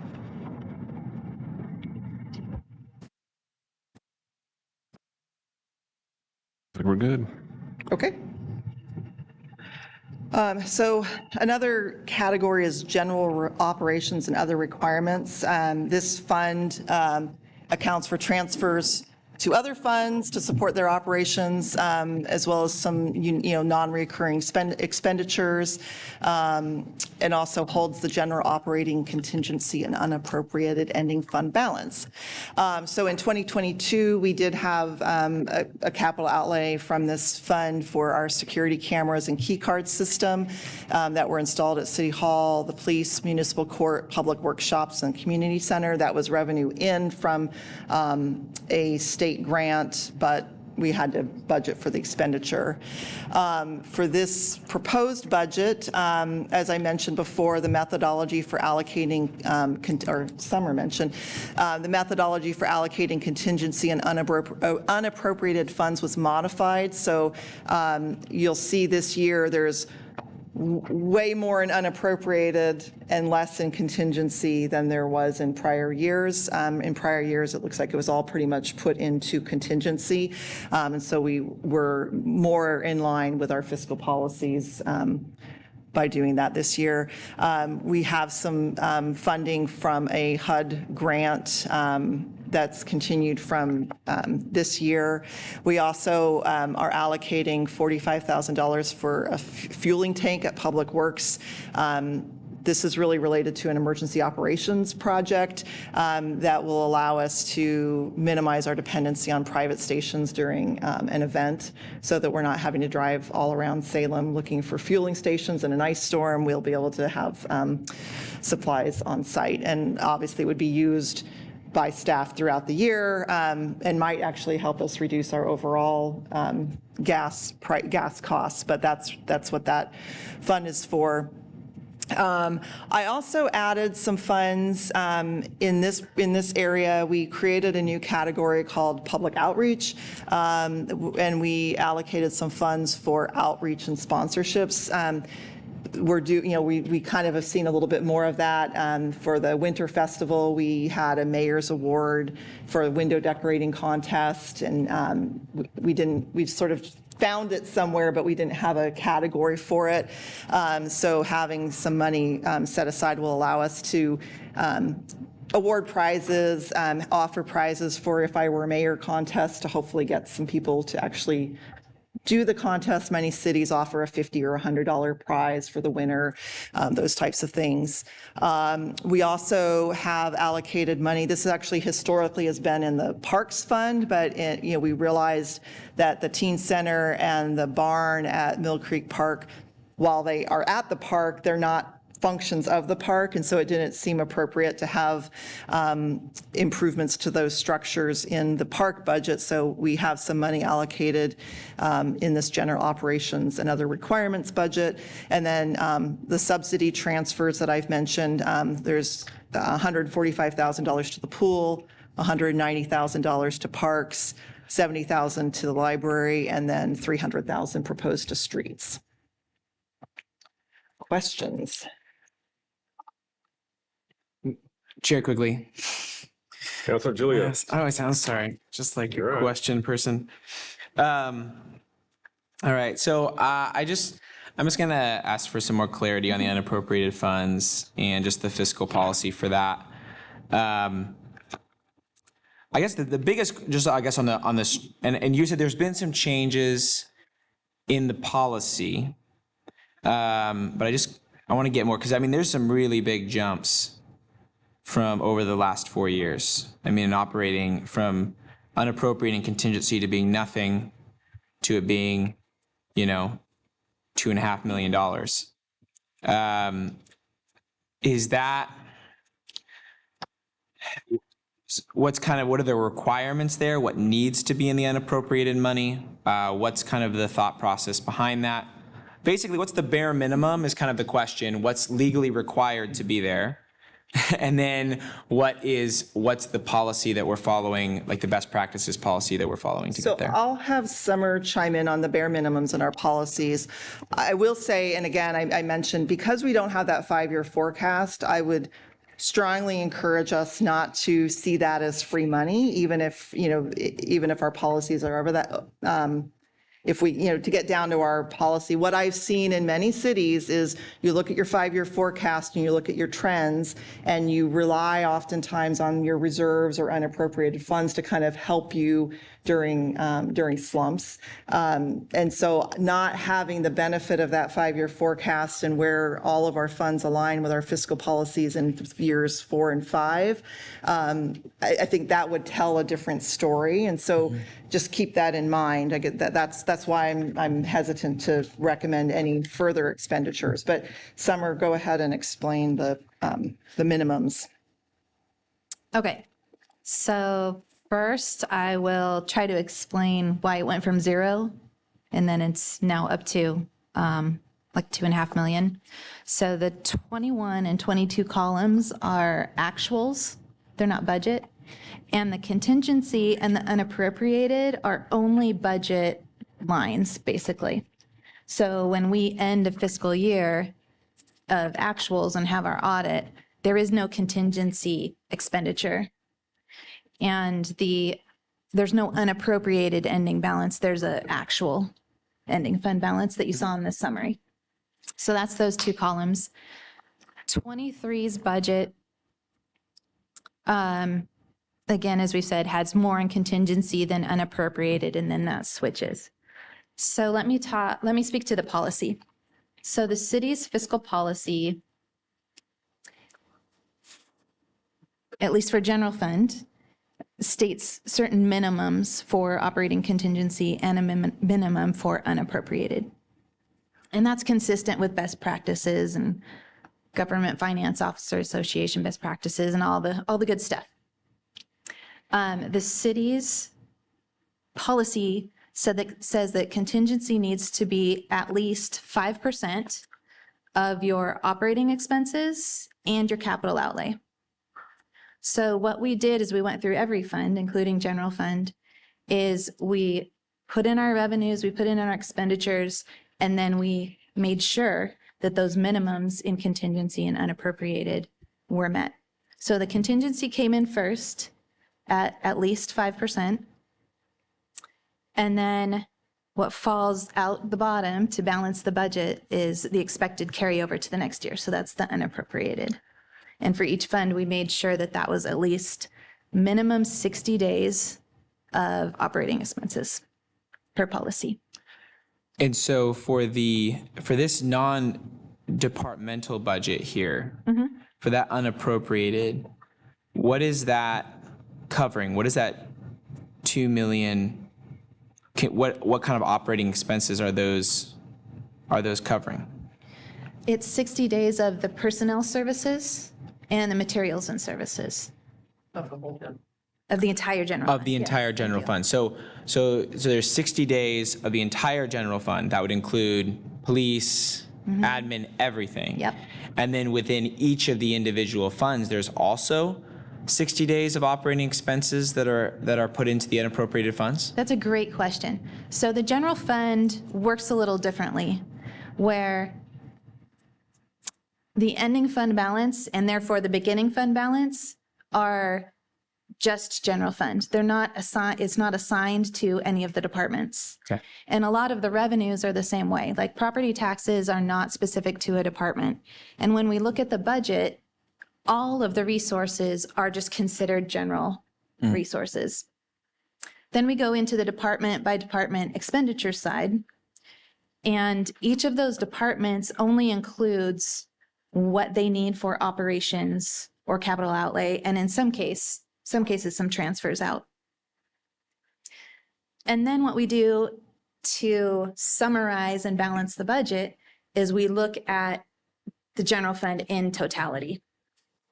And so that non-departmental or general operating department is where the balancing of the general fund budget happens. So the contingency and that expected or proposed ending fund balance, unappropriated, are for the general fund in entirety.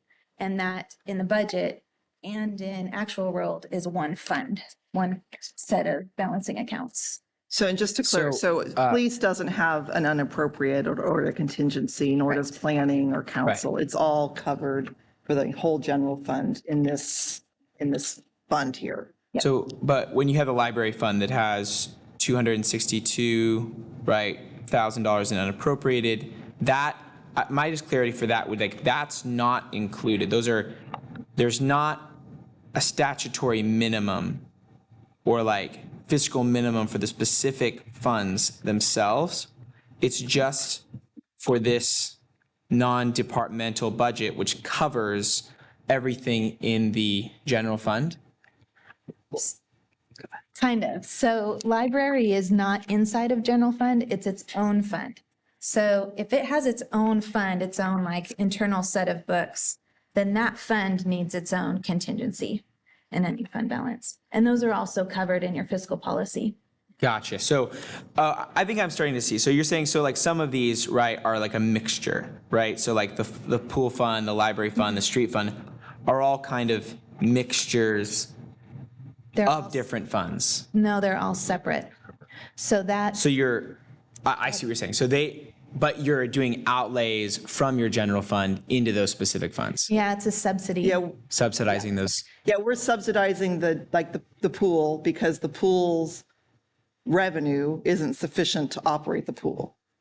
Yeah. But they still, because they're a separate fund, have to have their own contingency and unappropriated, correct? Which covers 60 days of operating expenses and 5% of the total budget. So that fiscal policy would just be applied across the board. To each bucket. Okay. And so this number, the unappropriated funds, is basically it's 60 days of operating expenses plus the ARPA funds. Is that essentially what's in there? So what she was saying was the minimum. This is more than the minimum. Okay. But I'm encouraging you not to spend down to the minimum because we need to do that 5-year forecast to make sure that we're not getting ourselves into trouble in 2 years or 3 years. And we need to spend the ARPA money. So that would be revealed in a 5-year forecast Exactly. if we had a 5-year forecast. Exactly. Yes. The only thing is, so I've looked at the 5-year forecast for the last years, and it seems like it's always undershooting. It's always a dire 5-year forecast. I'm looking at it, it's this just doesn't seem accurate. It's always feels like very worst case scenario where we look at our fund over the just the general fund, the overall dollars for our city, it's been going up 2 to 3 million every year, even through basically coming out of COVID. It's coming out, and obviously there were restraints and cuts that were made during that time. But in terms of I just want to know how much is this relying on a worst case scenario, or is it a middle ground, or is it, that's more the questions that I have to know, what is maybe just fine, maybe even in the question is what is the minimum? What would our fiscal minimums be? Maybe taking the ARPA money out, what would the fiscal minimums be for that unappropriated? And then just to be able to see what the difference is there of money that can be appropriated. And then when we get to next year, we'll be able to see, okay, well, if there's less revenue, things might have to shift a little bit in terms of we're not going to put in as much money towards streets or whatever. But what do we have to spend this year is kind of the question that I have. And also knowing that inflation is happening every year, right? You spend your money now, you're really saving money for the future because your money goes down in value. So anyway, that would be the question I have. Yeah, we can certainly get you those fiscal minimum, those minimums, and get that information. Again, I think that luckily James is here, he's listening, and I think that the 5-year forecasts always look dire. I've never seen a budget where it doesn't look a little dire. Ideally, we're budgeting what we need and spending a little bit less than we budgeted, so we will always have a little bit more, but we don't want to, I don't know that we necessarily want to rely on not spending our entire appropriated budget and hoping for the best. So that's something we can talk more about at the next. And I think what I'm looking for is just to try to find a balance, because I think right now we're just looking at year after year after year of getting close. I mean, it was $11 million 4 years ago, and now we're at 18.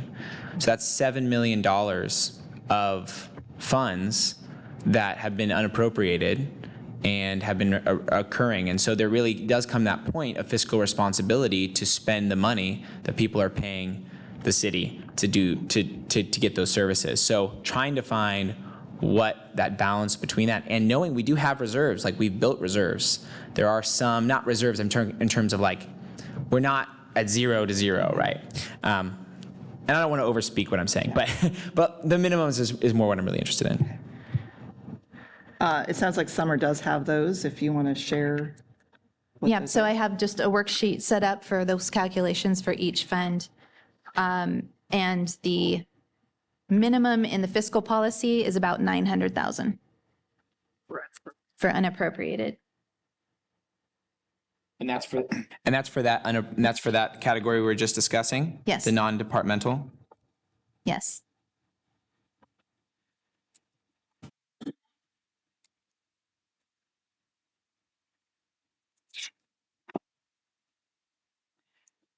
Any other questions on general operations and other requirements? Mayor Quigley, I got it. Counselor Sims, go ahead. So I'm looking at you're transferring $300,000 to the streets for another project. And we were talking about minimums for our unappropriated and contingency. I noticed we went from 24 to 29% of the general fund budget for unappropriated. I mean, what would be the ramifications and pitfalls of maybe making that 4 or 5% less and funding another roads project? I know you don't, I don't know you're worried about it, but the numbers have been going up every year. Yeah, and I guess the answer is I don't know, which makes me nervous, so we can absolutely do that. But I don't know, and so I cannot confidently tell you that is a safe decision. And I don't know if Summer or even James, would want to chime in. I not knowing makes me nervous. But that's ultimately up to the council and the budget committee, what they want to do. Thank you. Councilor Hort. I was about to look it up, but is our last year's budget forecasted for 5 years? Yeah, I was just pulling that up. Okay, because it would be helpful. That's a year behind, right? It is. So some of the base information will have changed. Sure. But if we kind of know our trajectory. And what I recall from last year's budget is it kind of has like the green, it meets fiscal policies in 5 years, red, it doesn't. And there were several funds that it didn't. But again, we haven't, we didn't have the opportunity to do that through this budget process. Mr. Mayor. Go ahead. So this might be a Lance question, and you all may have discussed this and kind of figured out that's where you wanted the 300,000 to go. But do you have any suggestions on, like, this 300,000, should it all go to streets? Because we've had these conversations, well, we can't do certain streets because of water and sewer. So should we allocate some of those funds to some of those accounts? So Lance does have that. I think he would be able to answer that Okay. during his That's fine. I don't need the presentation answer piece. right Yeah. now, but that's just a question. And when Lance comes up, I'd love to hear what he has to say about that too. But Julie, I have a question. Yes. If I'm looking at this as a resident and I look up there and I see those transfers, I have to ask the question, what's the levy for? This is operating, correct? Yeah. And so I'm asking myself, what's the levy for? If we didn't have the levy, it would be much worse. That's not sustainable in my mind. Well, and for the budget committee, the council knows this, but one of their action items, I guess, under their goals was to do an analysis of the pool to determine kind of cost benefit analysis, look at some long-term plans for the pool. So that is what we will be doing for the pool. And do you have the revenue that we received from the levy for the parks and pool?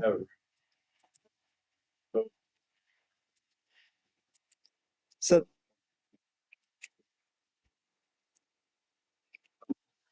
that's total, 90,000 each. Is that right? Yeah. So out of the levy, about 90,000 goes to the pool and 90,000 goes to parks. So if we didn't have the levy, that would be $90,000 worse for both of those.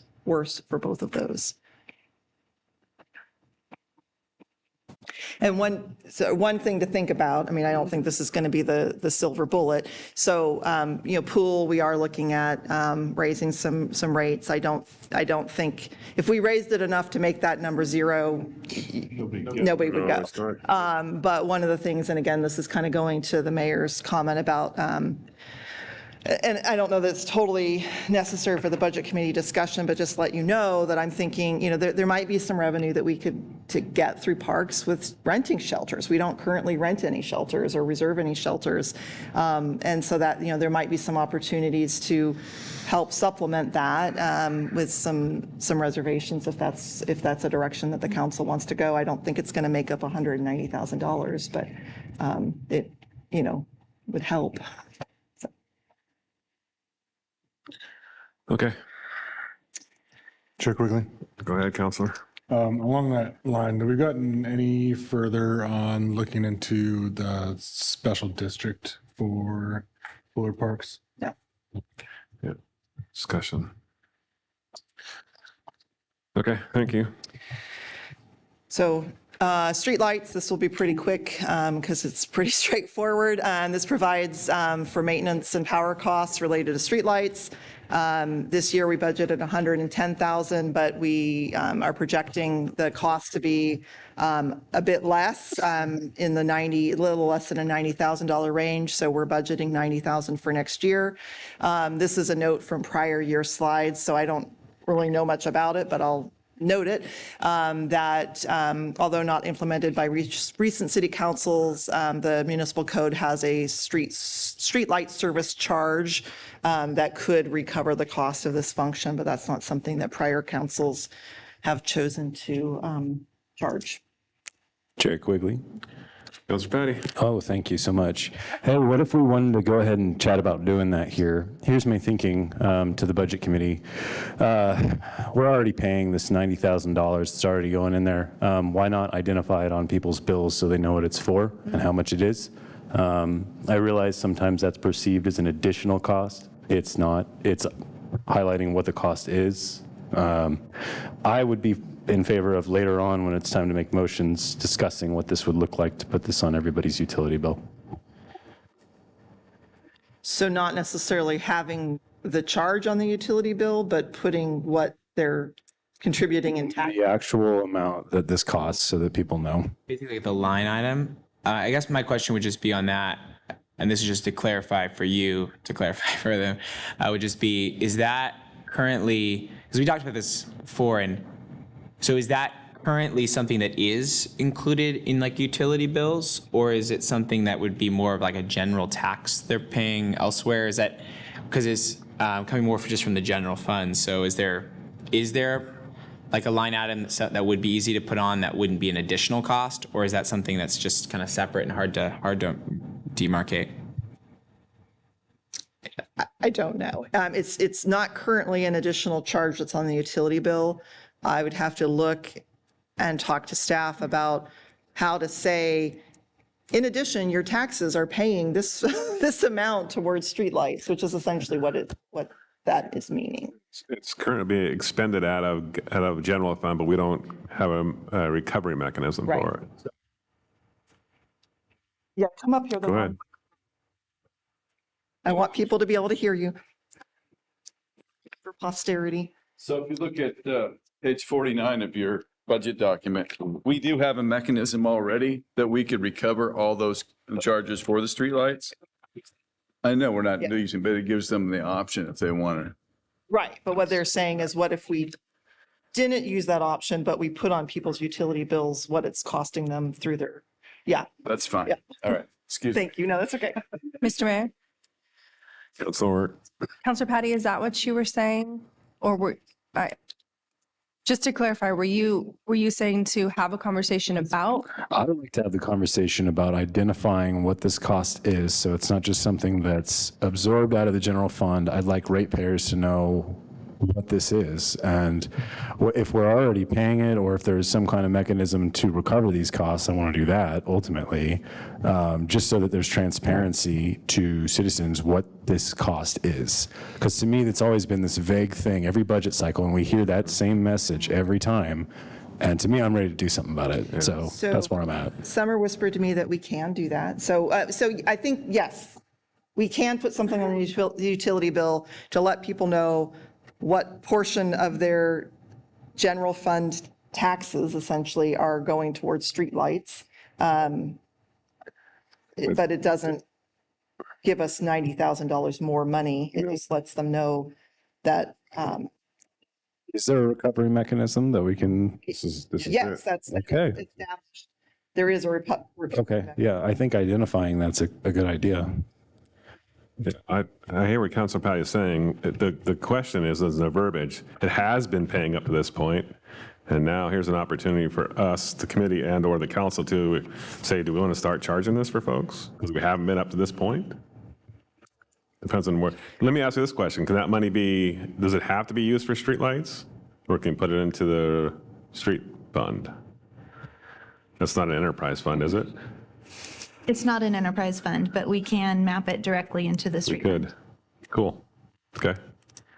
So we will come back with information on basically both scenarios if we were to convey to people what that's costing them, but also if we were to have that charge, what that might look like. We will come back with information. Yeah, and I guess I should clarify that we can map it to the street fund, but we would also want to move the expenditure over to street fund. Yeah, So, Okay.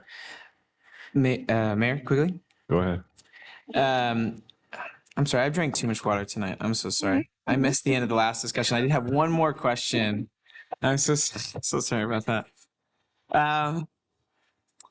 So the last question on the non-departmental budget, I'm sorry for going backwards, but I just feel like there's not really a better time to talk about it than right there, was the ARPA dollars.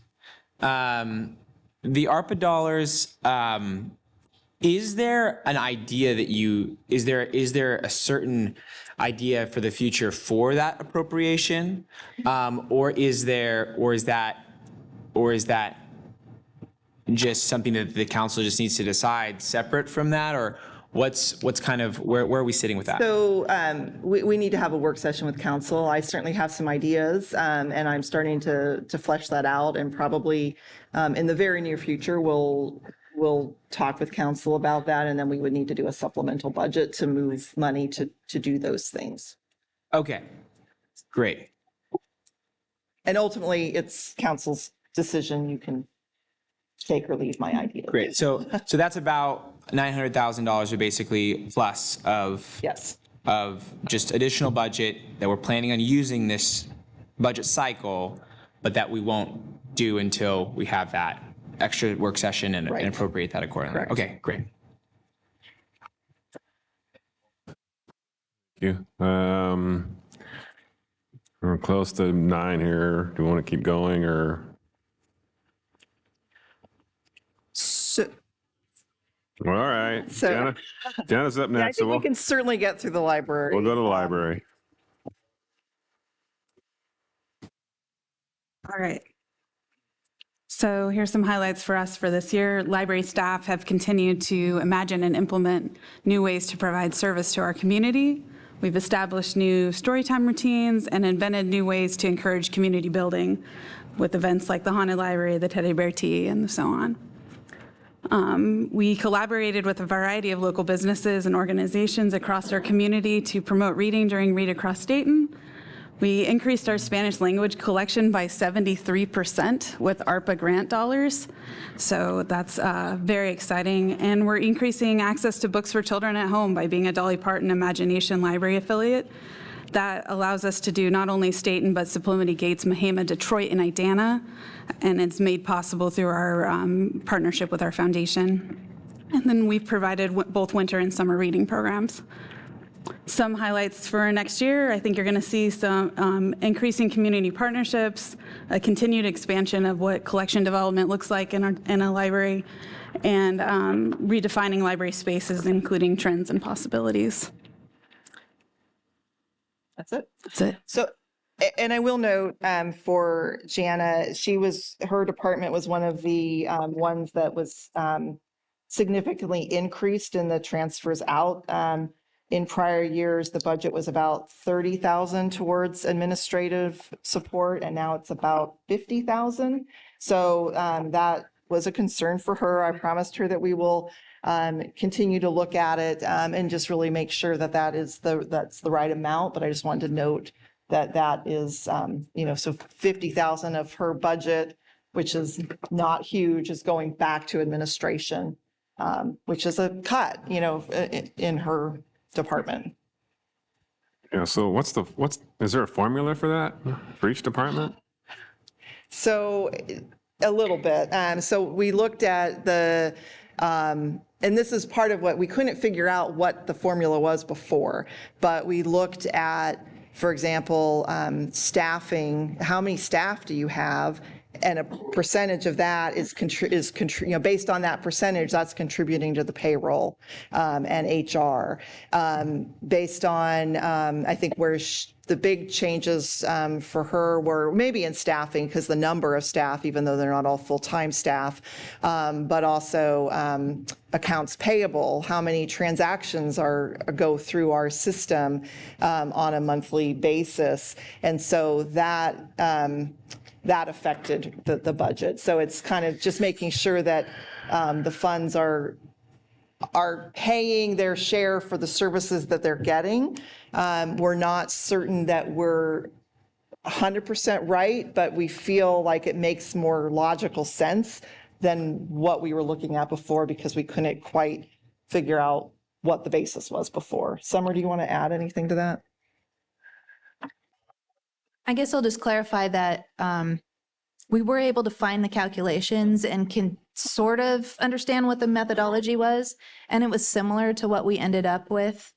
But we did make some, what I believe are improvements that make the transfers and the allocation more fair. Yeah. Okay. Budget Chair Quigley, this is Councilor Patty. Councilor Patty. Thank you. I just want to compliment you, Jana, on the community building portion of this. I was able to go to your haunted library. That was a lot of fun. And I just want to say more of this. I appreciate it. Thank you for taking time, and thank you to your staff for taking the time to develop this. I want to say nice job. Thanks for coming. Yep. Thanks, Jana. Anybody else have any questions before Jana leaves? No. I think I'm ready to take a call tonight, but Don't want to get through pool? let's do a pool. I mean, we'll see. You guys will give it a little bit. Yeah. Yes, that it will be. So basically after pool, it will be the Lance show. So, All right, so we'll do Lance on the next meeting. okay. So the pool, we kind of looked at it as it's not a revenue generator. We get that. It was open in 2022, 23. about 1,940 hours to the general public. There were 276 hours for swim team and 195 hours in private rental.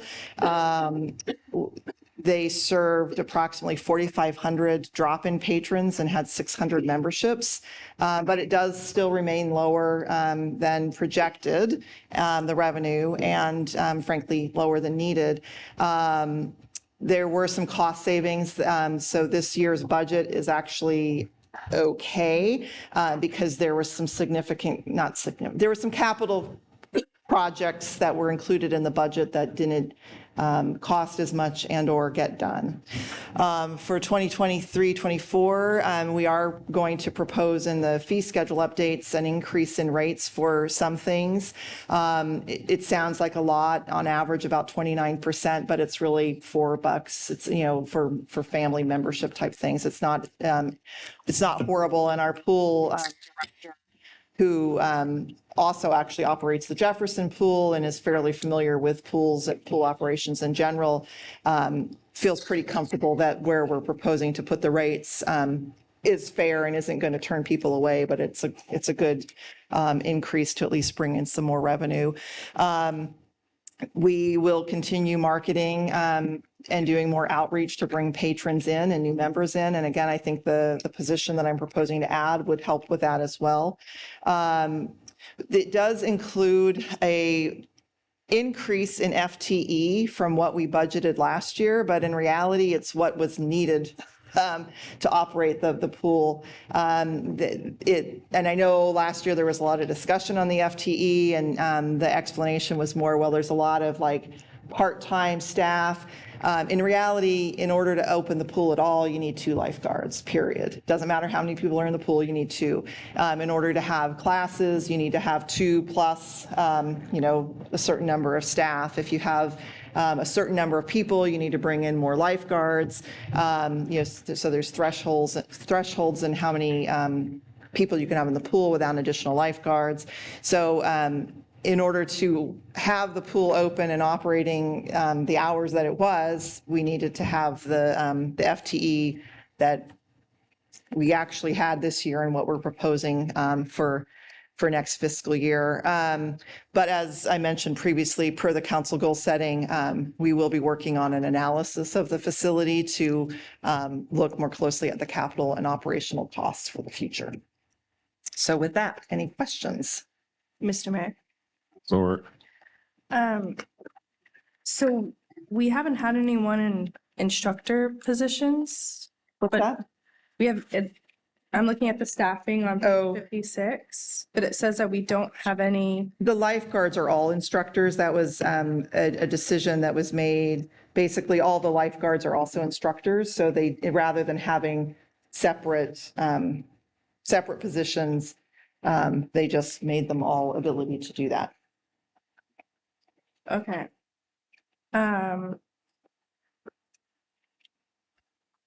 So I asked this our last budget because I was concerned about the 3 FTEs.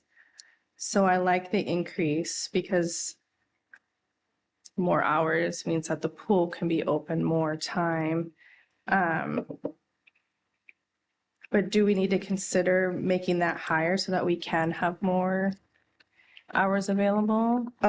Specifically, like, because I know that our swim lessons are probably the biggest seller, right? So, yeah, they're very popular, very, very popular. They sell out very quickly. The challenge with the swim lessons is having enough staff to do, I mean, so that is a challenge in and of itself. Just to be clear, the 4.47 will really allow us to maintain the hours that we currently have. It's not envisioned to allow us to increase hours. It will just allow us to not have to cut hours. And if you want to add more, that would be great. We could add more hours. Then you will also be increasing the subsidy from the general fund to the pool.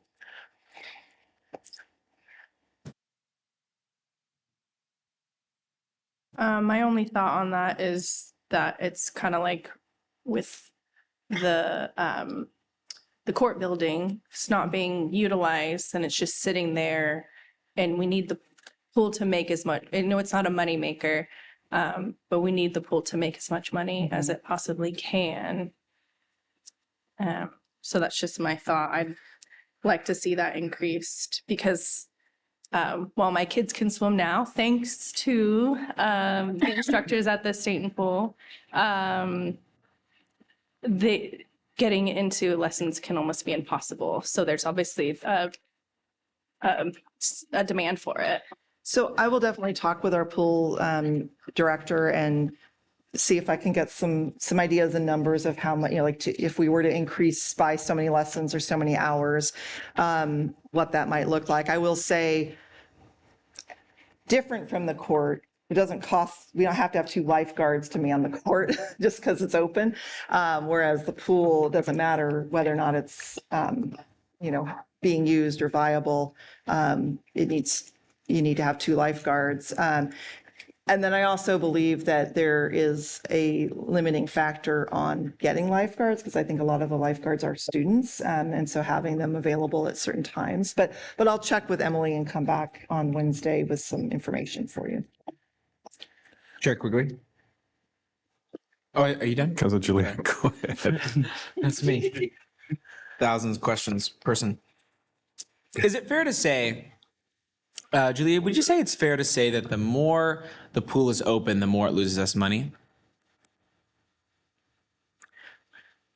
I don't know if I have a good answer for you on that. We'll answer that the next meeting. Okay. Sounds good. Well, cliffhanger on that.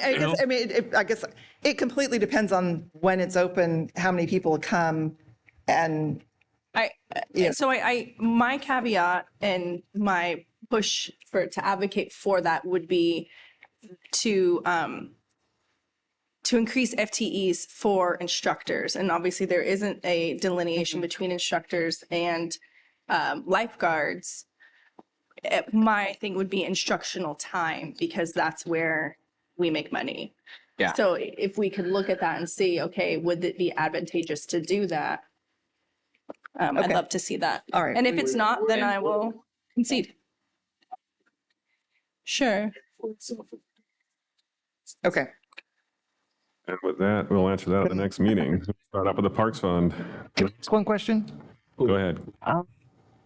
Do we have an idea on what the pool does for the property values of Stayton at large and the general area? Because if that's the intrinsic value of That's an intrinsic value. I understand that, but there's actually if there's a monetary part to that where if we lose the pool, we might lose, not now, but in a couple of years when the property values catch up to that point, we might lose tax revenue because we close it down. So while it's not necessarily bringing in money itself, it may actually be bringing in tax revenue. Yeah, I mean, there's a whole theoretical thing that we could talk about with pools because they're very, very rarely money generators, very, very rarely. But they are, it's like a park or, it's an asset. It feels, like it's health. So there's a lot of things that that a pool does that isn't just about making money. But I don't know how to quantify specifically what that is. That's for you guys. Mr. Mayor, I can just speak to that really quickly that myself and a couple other families that I know who I didn't live in Stayton at the time, this was several years ago, came to Stayton to come to the pool from Salem and from Kaiser. So you have people coming to the area, spending dollars here that normally wouldn't and would spend them other places. So it's just something to consider. Okay, with that, I'm going to call tonight and we'll meet the next meeting. Wednesday at 6. Go ahead. Wednesday at 6 is the next meeting. Thank you. Wednesday at 6. Special district.